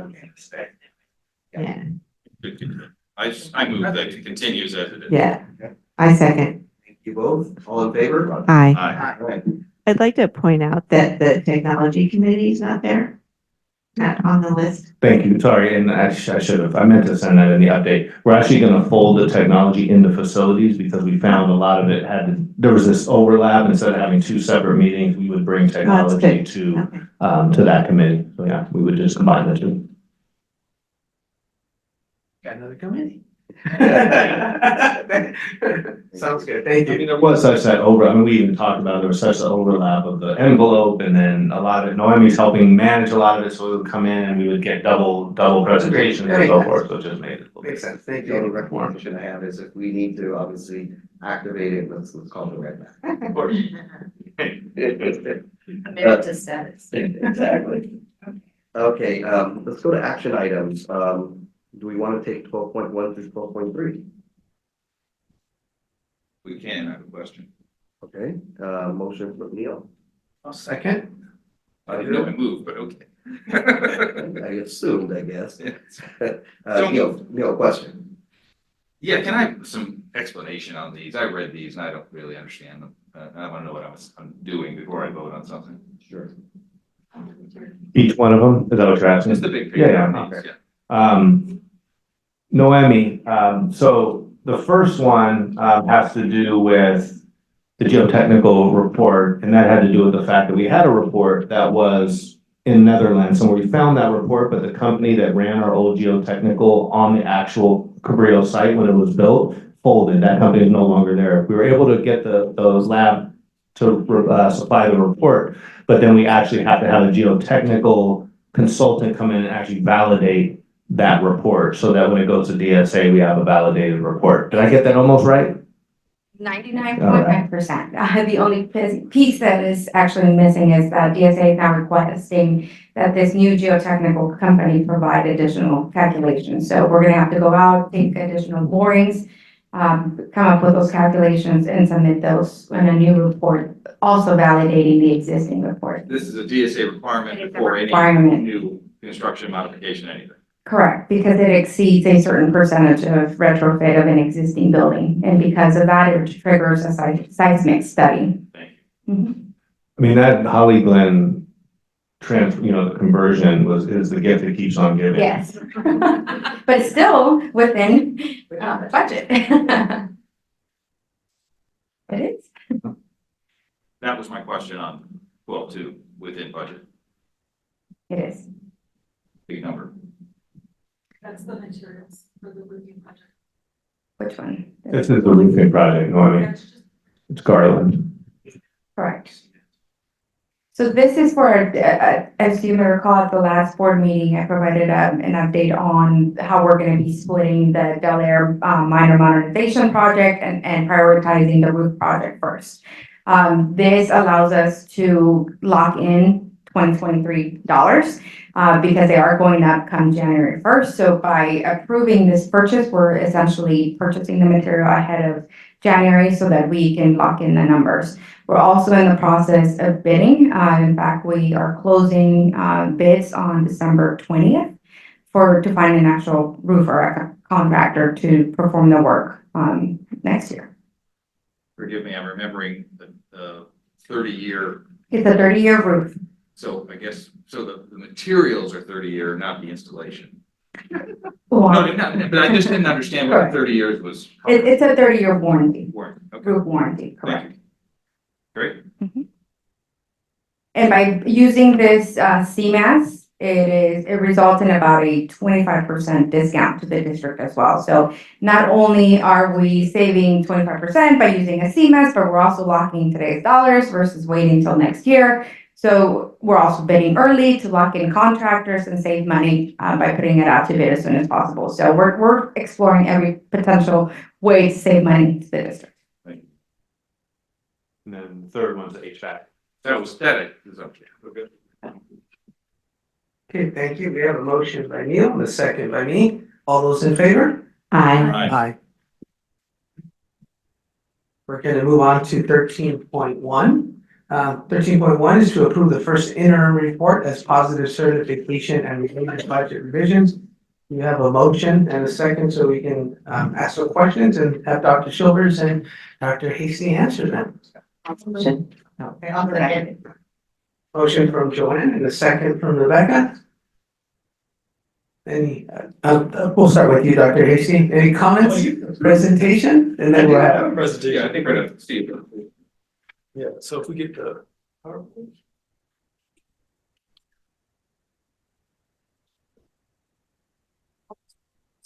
14-1.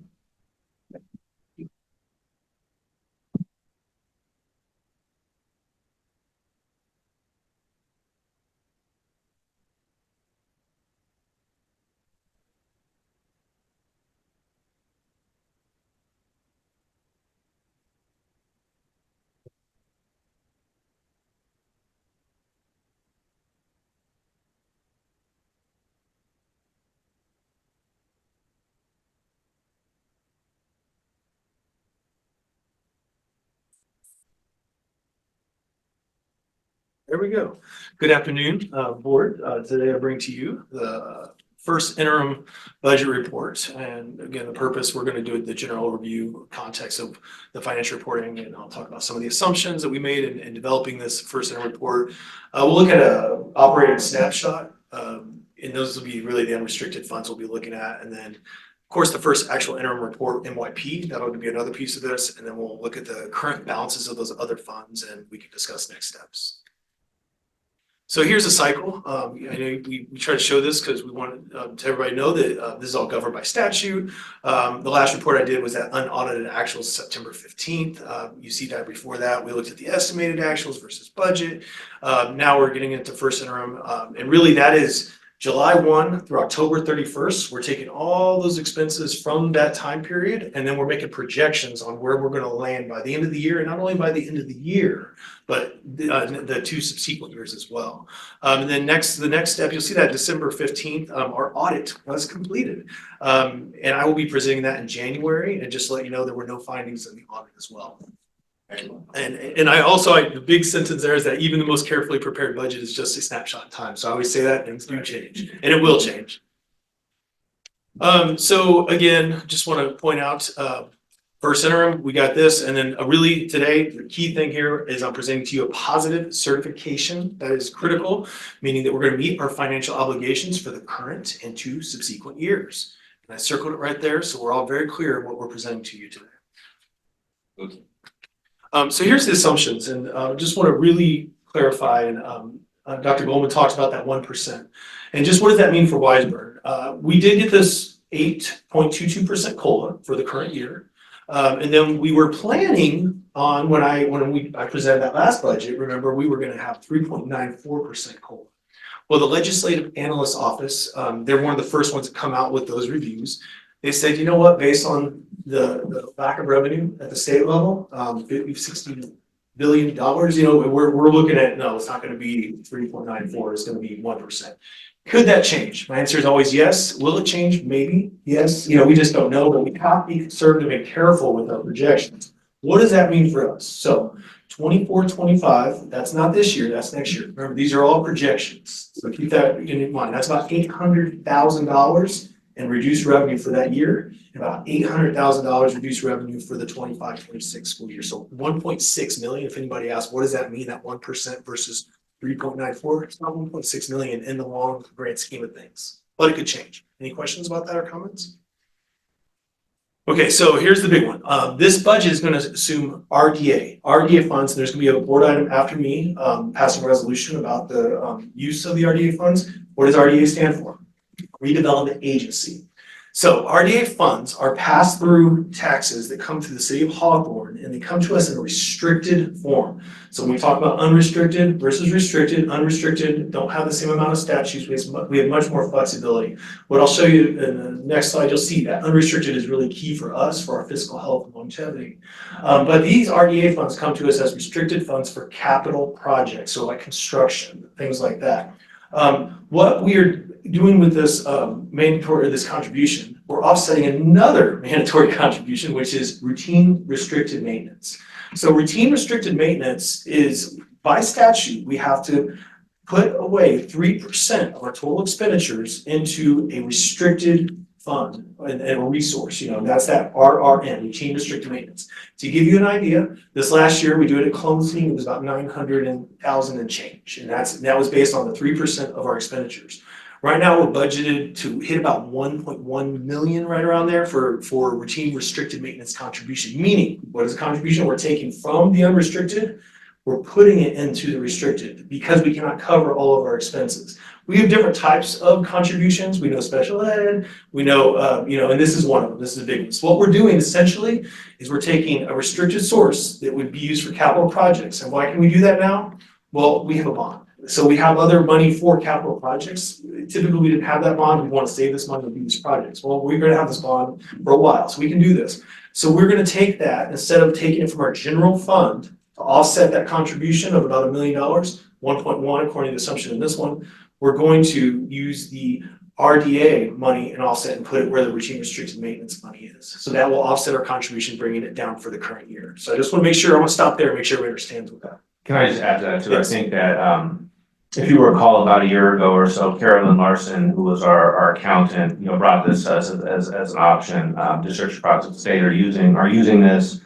This is a great way to use funds specifically meant for facility repair, maintenance, building, to put that and offset that routine restricted maintenance. We do a really good job with our routine restricted maintenance program. As you're aware, you approved it. We spent about $500,000 last summer. Probably won't spend as much this summer, but I mean, we did get a lot of that work done, and we have a plan moving forward to how to keep these things going.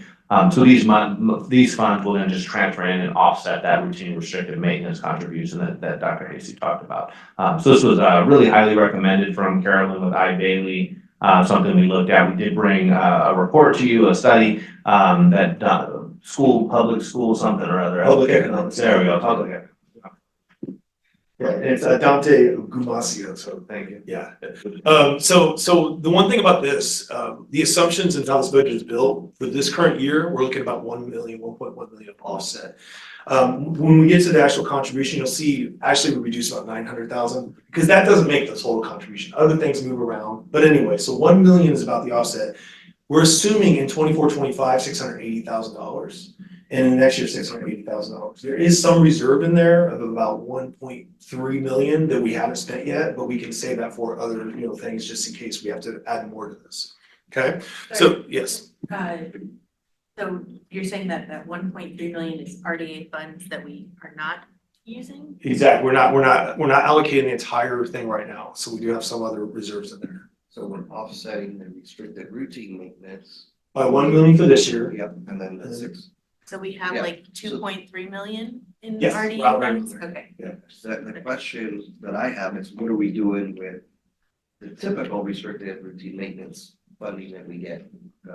We don't, okay, so we don't get routine restricted maintenance funding typically. I mean, so what we do is we have to take our 3% of our expenditures and we move that over there, and that's what we're using in our restricted dollars. So I guess the question that I have is, we're still gonna do that? Are we still gonna do that?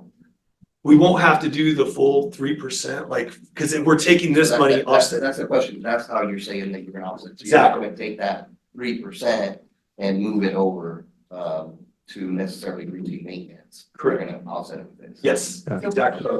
We'll still contribute the 3% we're supposed to, but a portion of it will come from RDA funds as opposed to all of it coming from the general fund. Exactly. A large from the unrestricted, it's all general fund, it's the unrestricted side of the general fund that's what's impacting our day to day. Yeah, I'm trying to understand what the total RRM is usually. Restricted maintenance? Yeah, like how much, This- what is that 3% figure? At adopted budget, it was around 960,000. I can't remember the exact dollar amount, but it was around over 900,000. We're projected to hit, based on that 3%, it would be 1.1 million is what we have to contribute at the end of this year. it's a weird way you have to do this because you do it at closing. So you'll spend money in routine restricted maintenance all year, throughout the year. And you're just kind of going by your assumption, your $1 million, give or take. And then at the end, then you have to move it over. So at closing of the books in August, you move that 3% over. And it is on LCFF. So Nelson, it's not money that we get. We don't get money for routine restricted maintenance. It's coming out of our LCFF funding that we then transfer into the restricted resource. 3%. 3%, right? Yeah, I would say it's conditional of receiving that LCFF. I guess the only follow-up question I have is, if I look at the 24-25 and the 25-26, I understand the offset there, 680, is our intent though to fully, going back to Rebecca, is it the intent to fully fund our maintenance of, let's say, the 1.1 million or whatever it is? The intent right now for this budget, the way it's built, not right now, but I think we need to leave room for it to happen because, there's things that we haven't done yet this year. And that's just when we talk about negotiations and things like that, so we have to consider that. Wait a second, so is the RDA funds finite? Like this 2.3 million is not a renewable source of funding. We only have 2.3 million in this funds and we're not gonna get more. So this is anticipating spending it out over 3 years in the budget. No, we get money for the next 12 years and Dante's gonna speak to that a little bit more. And so we do get continual money for about 12 years. Okay. But it is finite in the sense after 12 years, it's gone. Yes. You don't get it any longer. I guess I just, to Nelson's question about like, if our budget for routine restricted maintenance is about 1.1 million, why are we only taking 680 from the RDA funds in the future years? Could we not take $1 million? I don't understand how much we get each year. Well, and that was based off the latest revenue, that 680, we'll get 680 going into this year. But it changes every year, and right now I know it's projected to go up over time, so we'll be able to, and we also have some carryover we haven't used yet from previous years. I think the question was, why 680? Like, why are we choosing 680 instead of $1 million? That was based on the revenue that we received for these funds, these RDA funds. That was the revenue we received. For the pass-through taxes that came to the account. This brings up another issue, just I want to put this out there, and we talked about it many, many months ago. After we passed the bond, had a number of community members come up to me and say, does this mean we have to pass a bond forevermore? And part of the answer is yeah, because there's no other funds for some of these major capital expenses. But part of the answer I would love to see be less, and I shared this some time ago. Can we be putting away funds every year such that, perfect example today, we just spent $750,000 on a roof that will last us 30 years.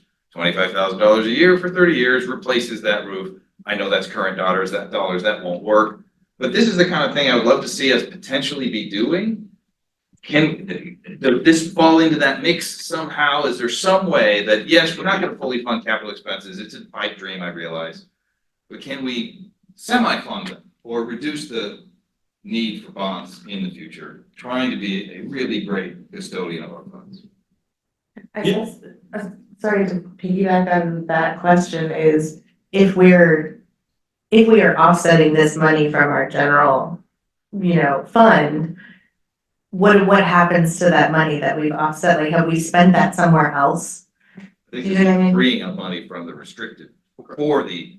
Okay. So we've accounted for these RDA funds in the budget somewhere. They're just. Okay, all right. We're basically keeping encroachment into our general fund from the restricted funds. We're doing a shell game perfectly legally, but freeing up resources as a result. Fair? Yeah, and if we weren't, we would be in a fiscal, a different situation fiscally. We have to consider that. This allows us to do things like raises, it allows us, and So yes, like that. I would just go back, Dr. Bowman, to one thing. I mean, obviously, money for facilities is finite outside of bond dollars.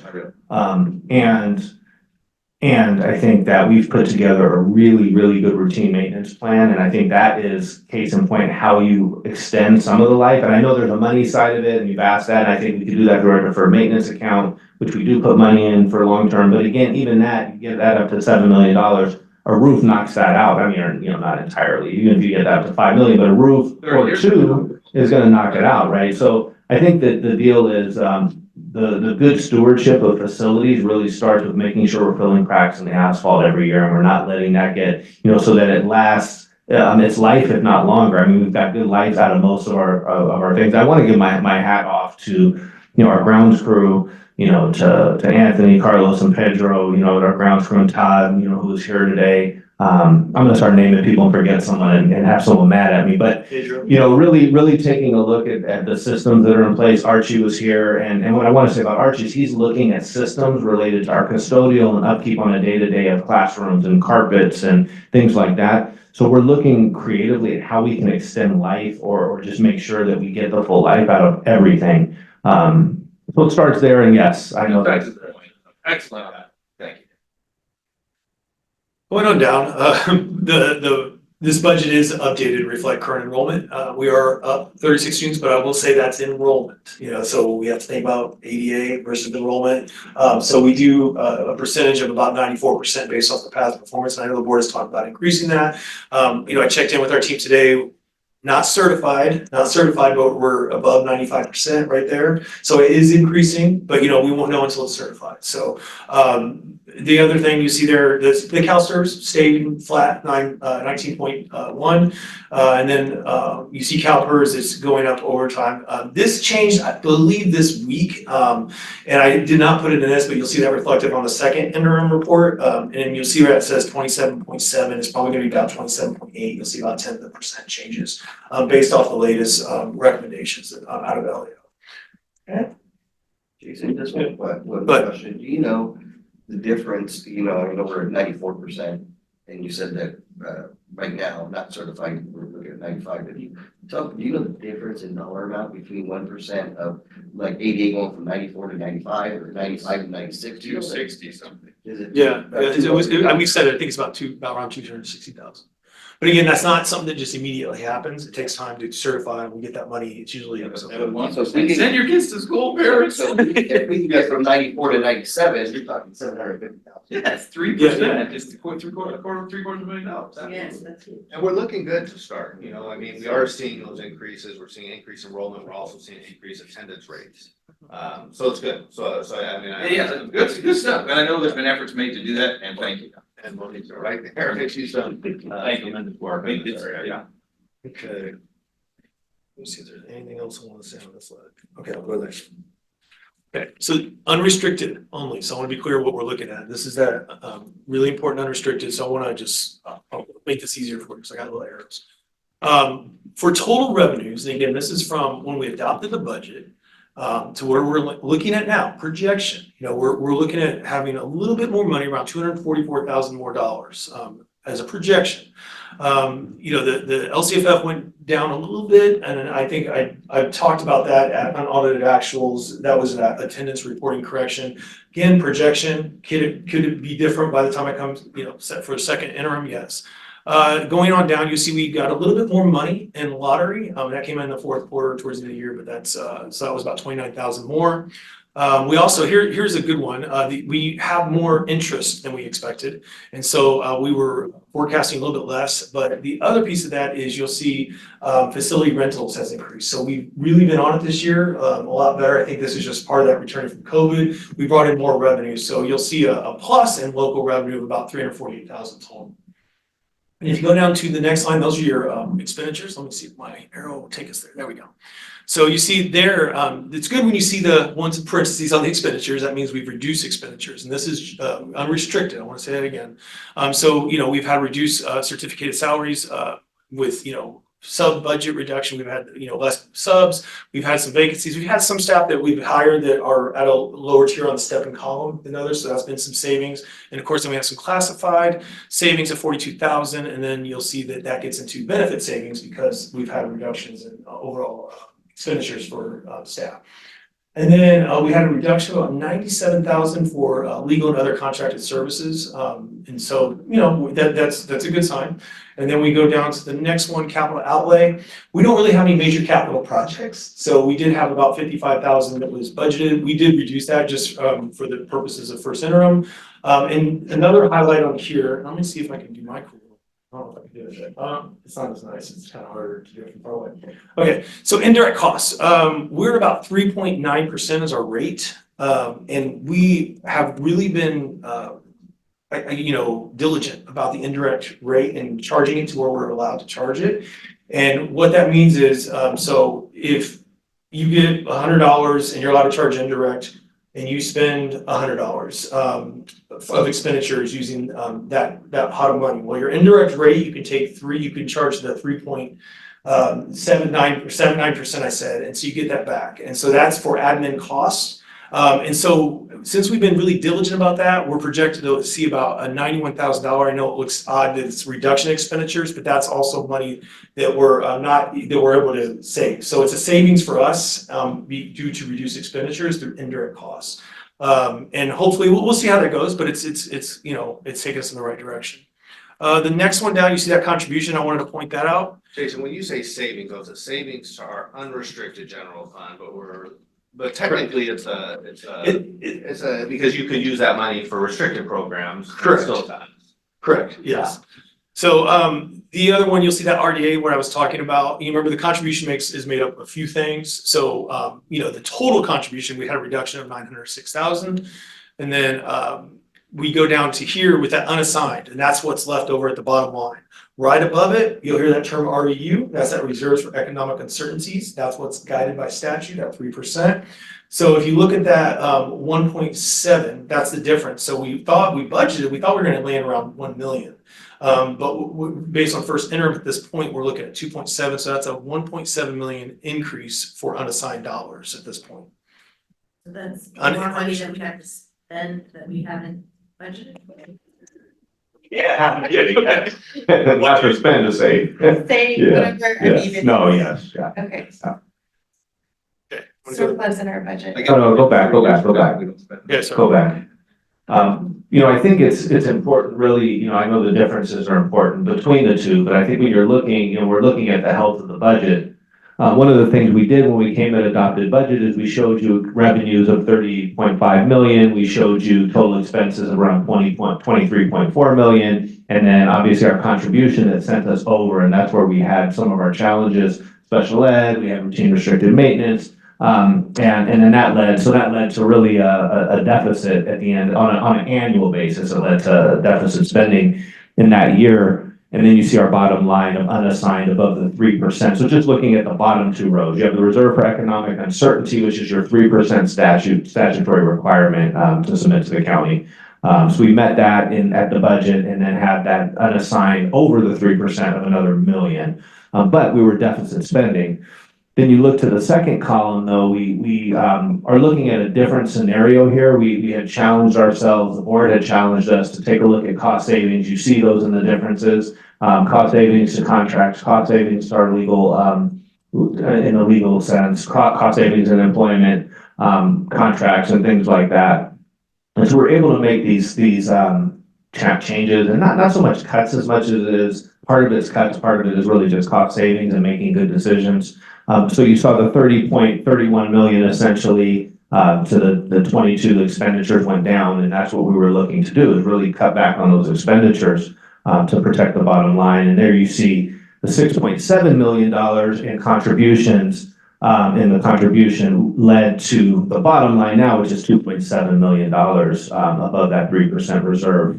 So that's a hefty, nearly $2 million, $1.7 million difference. Which is really huge. And I would just say hats off to the entire team for finding ways to do this, as well as the RDA funds, which you don't see on this sheet, but you see it in the bottom line because it's a restricted resource. So you're not seeing it necessarily in here, but you're seeing it with the balance at 2.7 million. So really good. What are the assumptions made about, You're on. okay.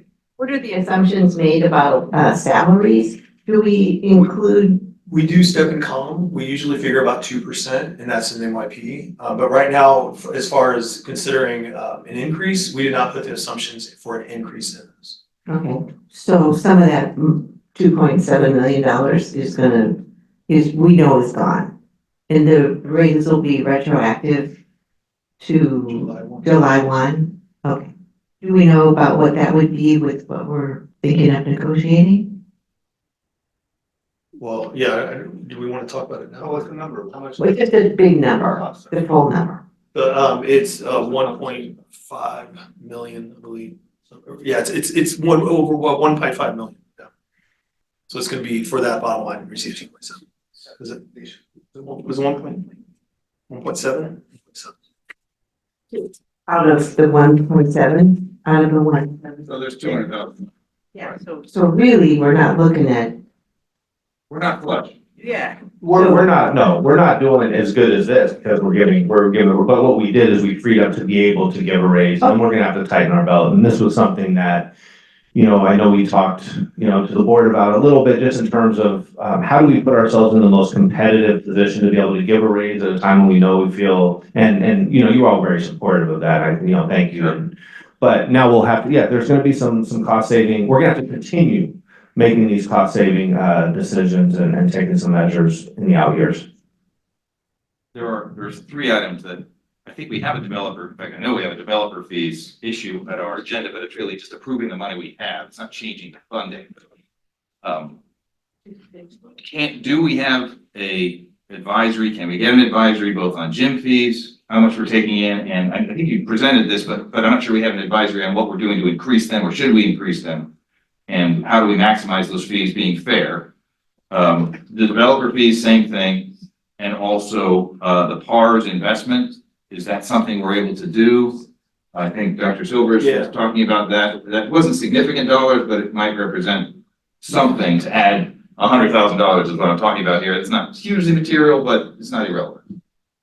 So you had developer fees, and so we are doing a study, but we have to wait for the state. I can't remember the board that's gonna come out on January and make a decision, and then once we get a number, and then that's when the study will be completed. So I'm hoping that's in process. Okay, great. Thank you. We're working with King Consulting on that. It's the state allocation board. We're waiting for, some final numbers. Thank you.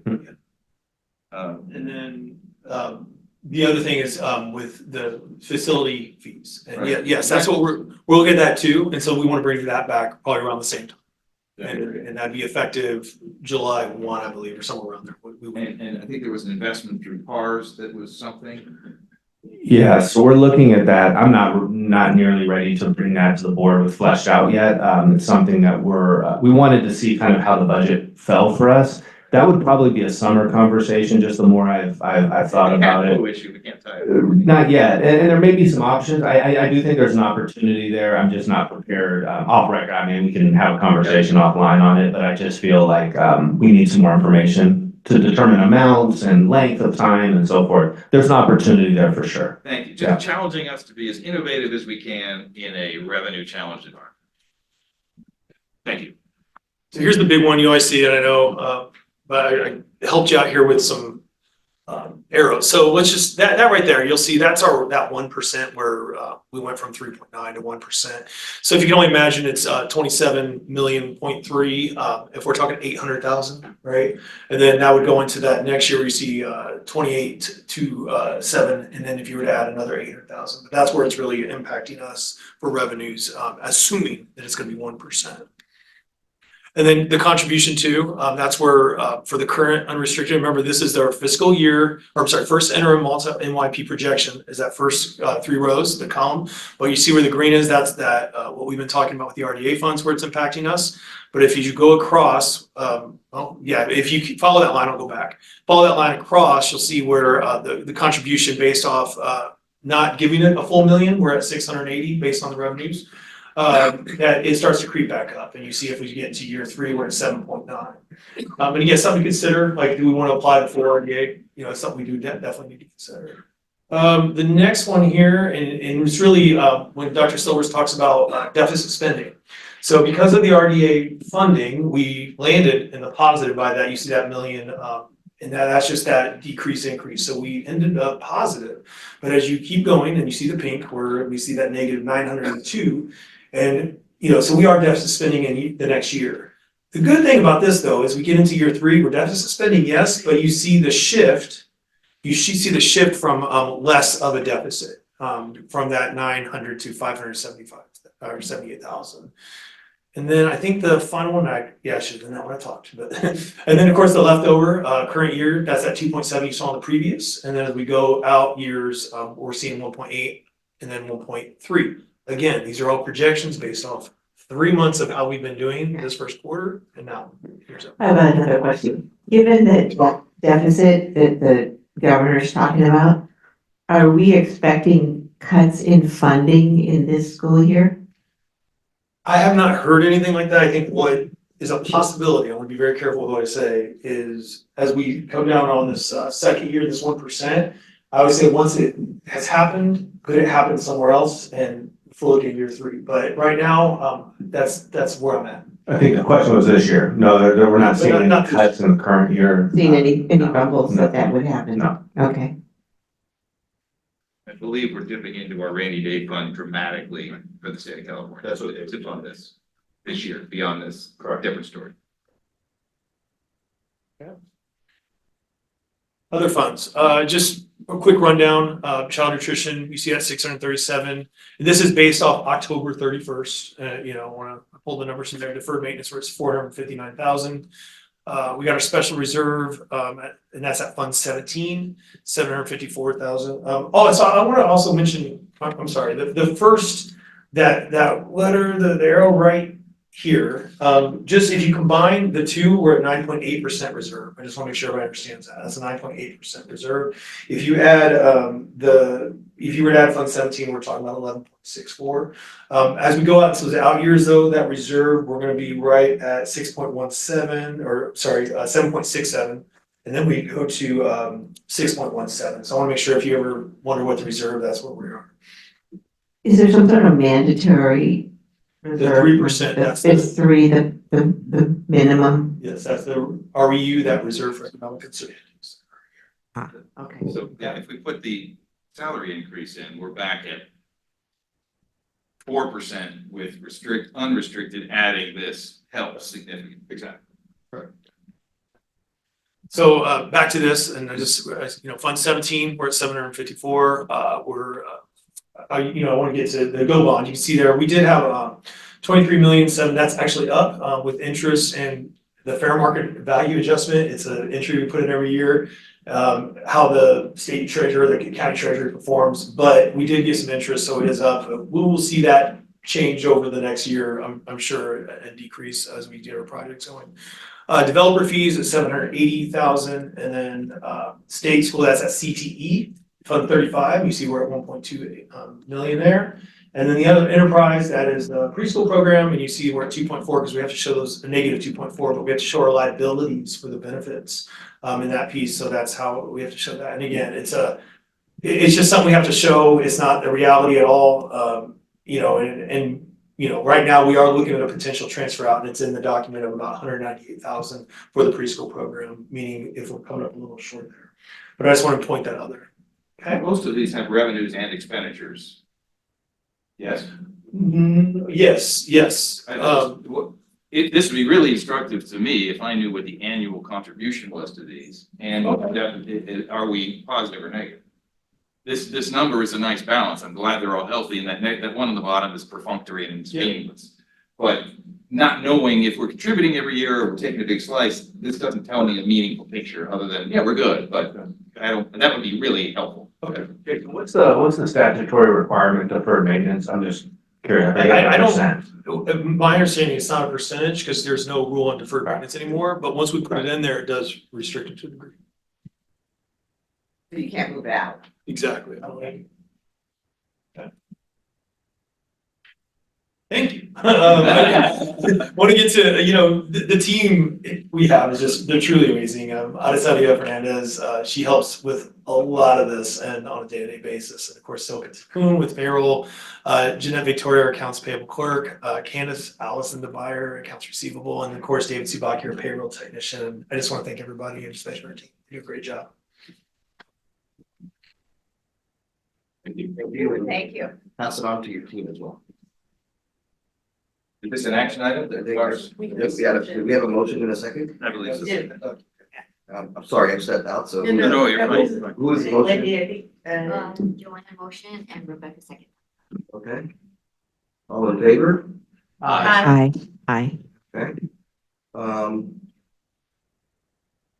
Interest from the board in taking 13.2 through 13.9. I have a question about two of them, but I'm happy to take that since we have discussion. So I'll move 13.1 to 13.9 discussion. Yeah, a second. Thank you, Neil. And let's see here, and that was 13.2 through 13.9. Rebecca, questions? Yeah, I just, I assume it's me. Peggy. On 13, 7, and 8. Well, I guess it's 7, 8, and 9. Could you just tell us more about each of those?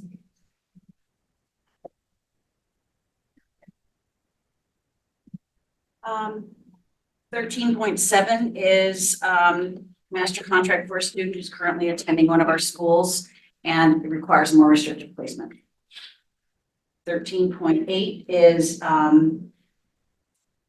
additional funds for school psychologist who's supporting a school psychologist on leave and is doing a lot of assessment and counseling at Aviation. And 13.9 is additional funds for a contract that was approved at the last board meeting. Once I got into the work with the consultant, we realized we needed more funds because the case got a little more complex.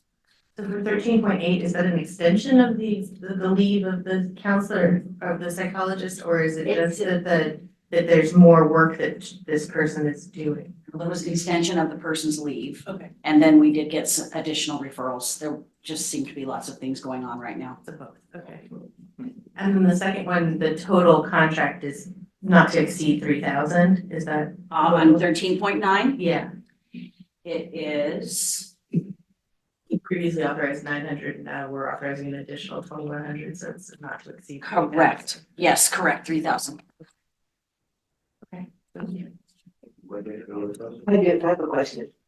On 13.3, and we're being asked to approve additional funding, but how much have we already spent?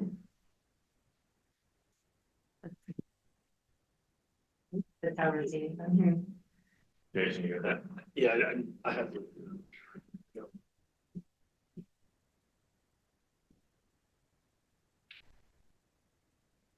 So we did 1550, we have 14 left on general, and how much was it left on? 25 left on the bond fund. So remember we split it in half, and so we need more for the general. Question on 13.2. My understanding was we were winding down our legal role with this entity in 1 year. I was surprised to see 2 years, not debating it, I'm questioning. Yeah, I mean, yes, we had to add, and you're right, I probably shouldn't say 2 years, right? I think it's. Oh, the agreement's 2 years, I'm sorry, yeah. Yeah, correct, right, exactly, to a 2-year agreement that we have with Atkinson Andelson. We need $25,000 more to It's close. extending more dollars to the existing Correct. time period, we're not adding. No, Okay, no. that was confusing, thank you. Sorry. That makes sense. And then finally, I want to compliment whoever wrote, and I know it's none of it in this room, 13.4. Because that is the biggest gobbledygook I've ever seen. Wait, which one? The RDA one. Oh, yeah. RDA. Yeah. He is on, he's on. Yeah, I have no idea what this said. I'm a relatively bright guy. It's geographic usage restriction. There you go. Got it? Who's bringing them over? I didn't mean to be sarcastic. I have no idea what this is saying, honestly. Dante, I'm here. You got it. Yeah, thanks.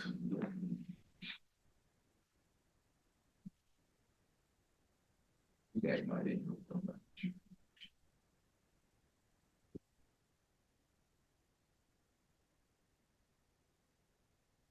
He'll show up at one point. It's okay.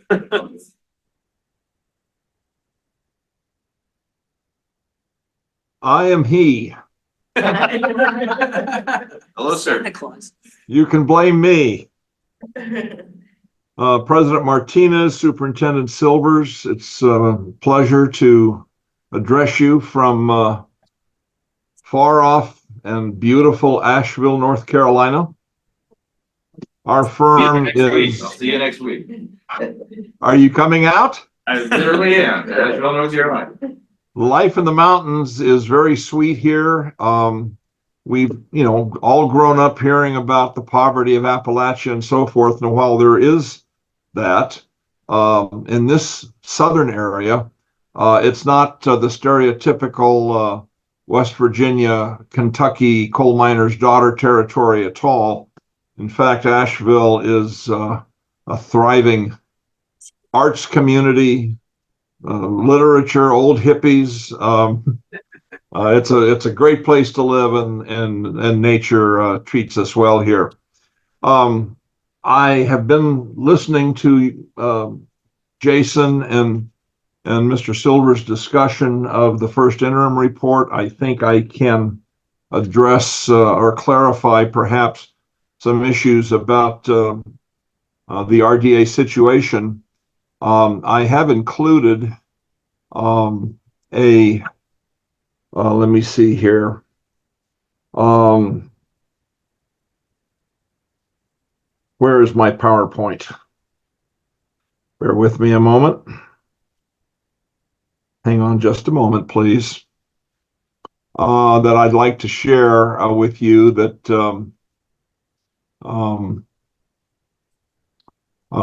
You have it. Can be populated? I have too many things open here. Just a moment. I'm gonna get it. Okay, there she is.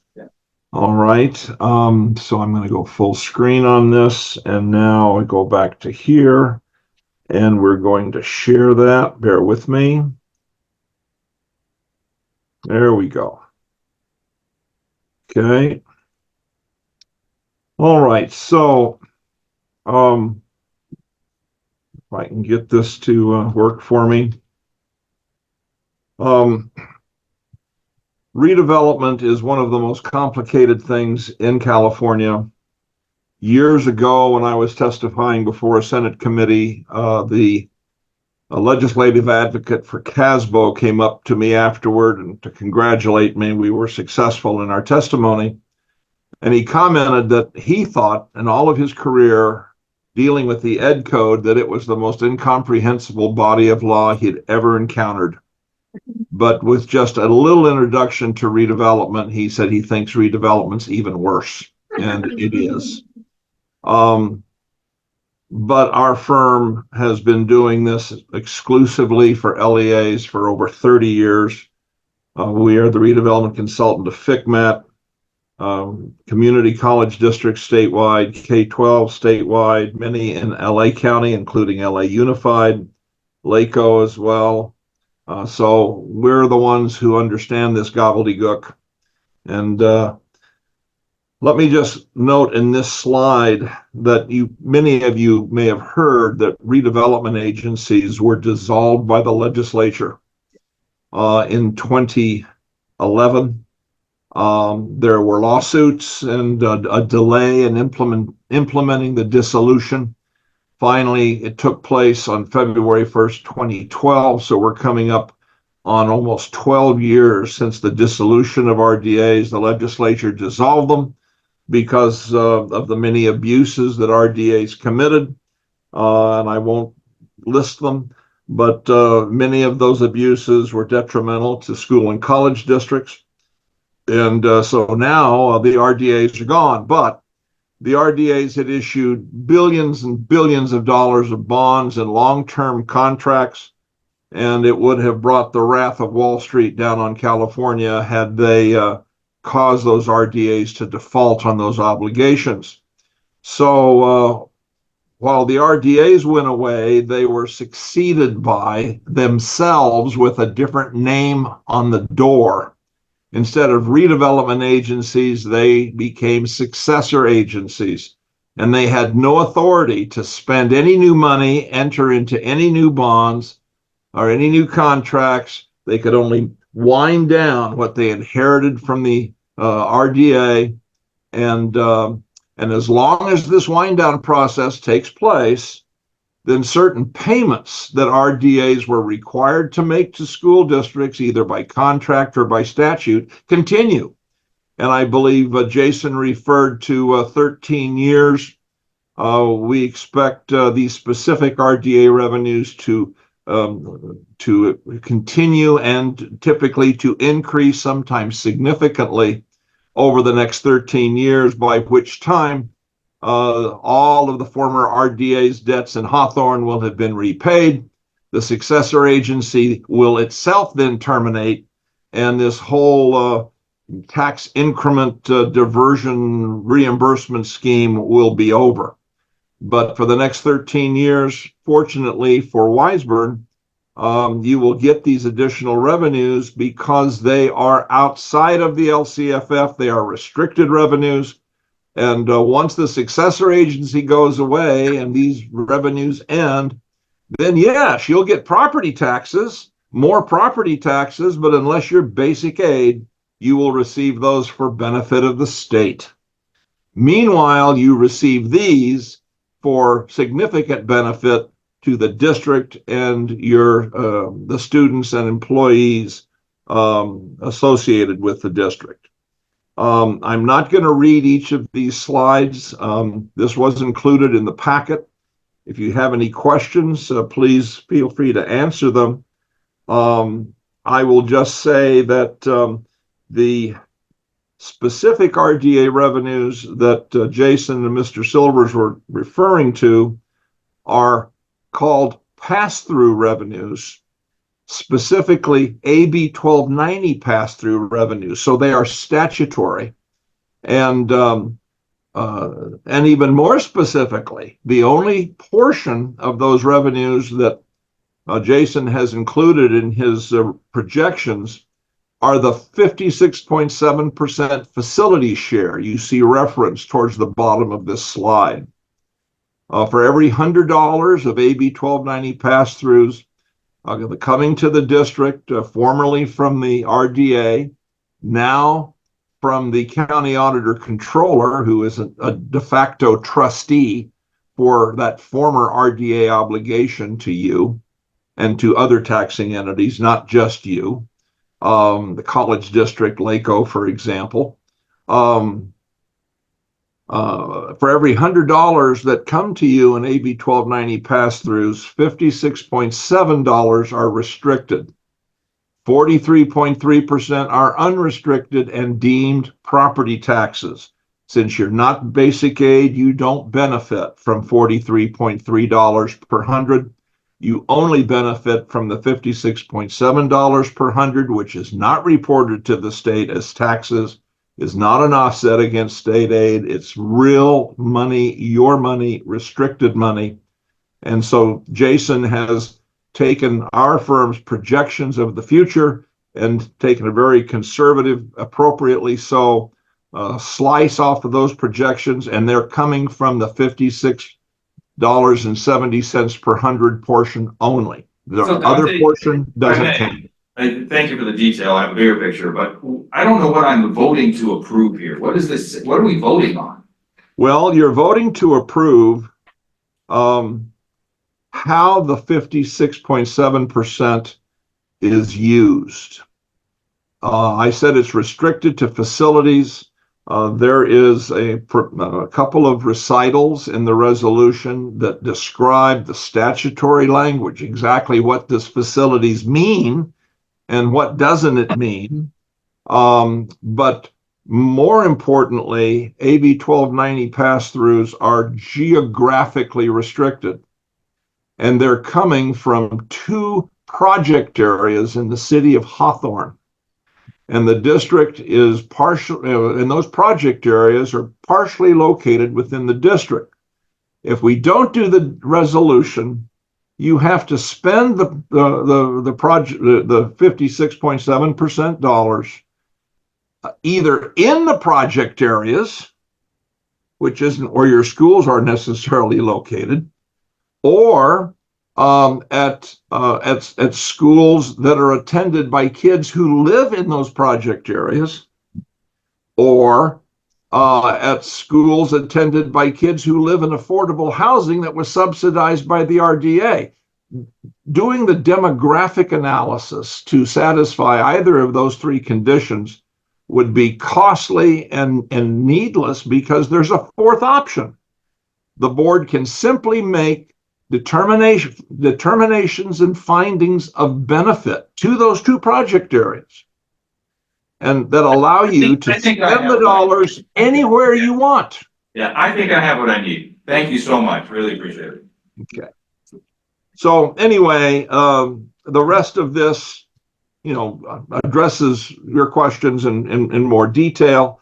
I will stop sharing this. Appreciate the time, sir. Thank you very much. Yes, thank you, Dante. Yeah.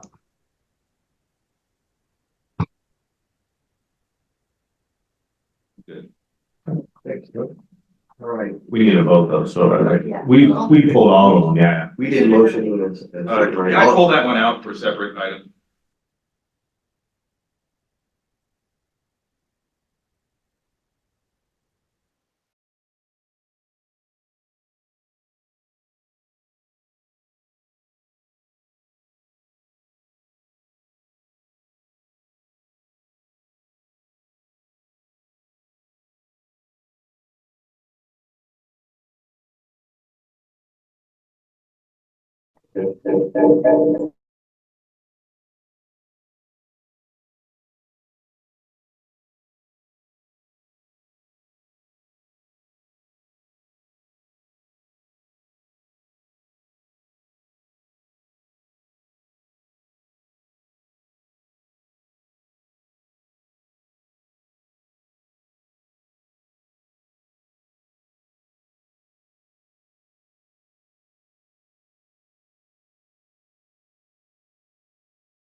We're real excited we're real excited for winter break. I will say that We're really excited about this meeting ending. Winter break is coming up here. Really, really happy to announce that. And right after that, we have Martin Luther King Jr. birthday. So let's just keep it at that. Happy holidays. We have the holiday season, full swing. So Joanne just shared that she is glad she retired. There are some benefits.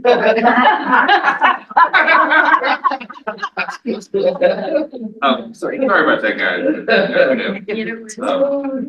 I would request a brief closed session. Okay. Pretty good. Relative to item that needs to be closed session. Okay, fair enough.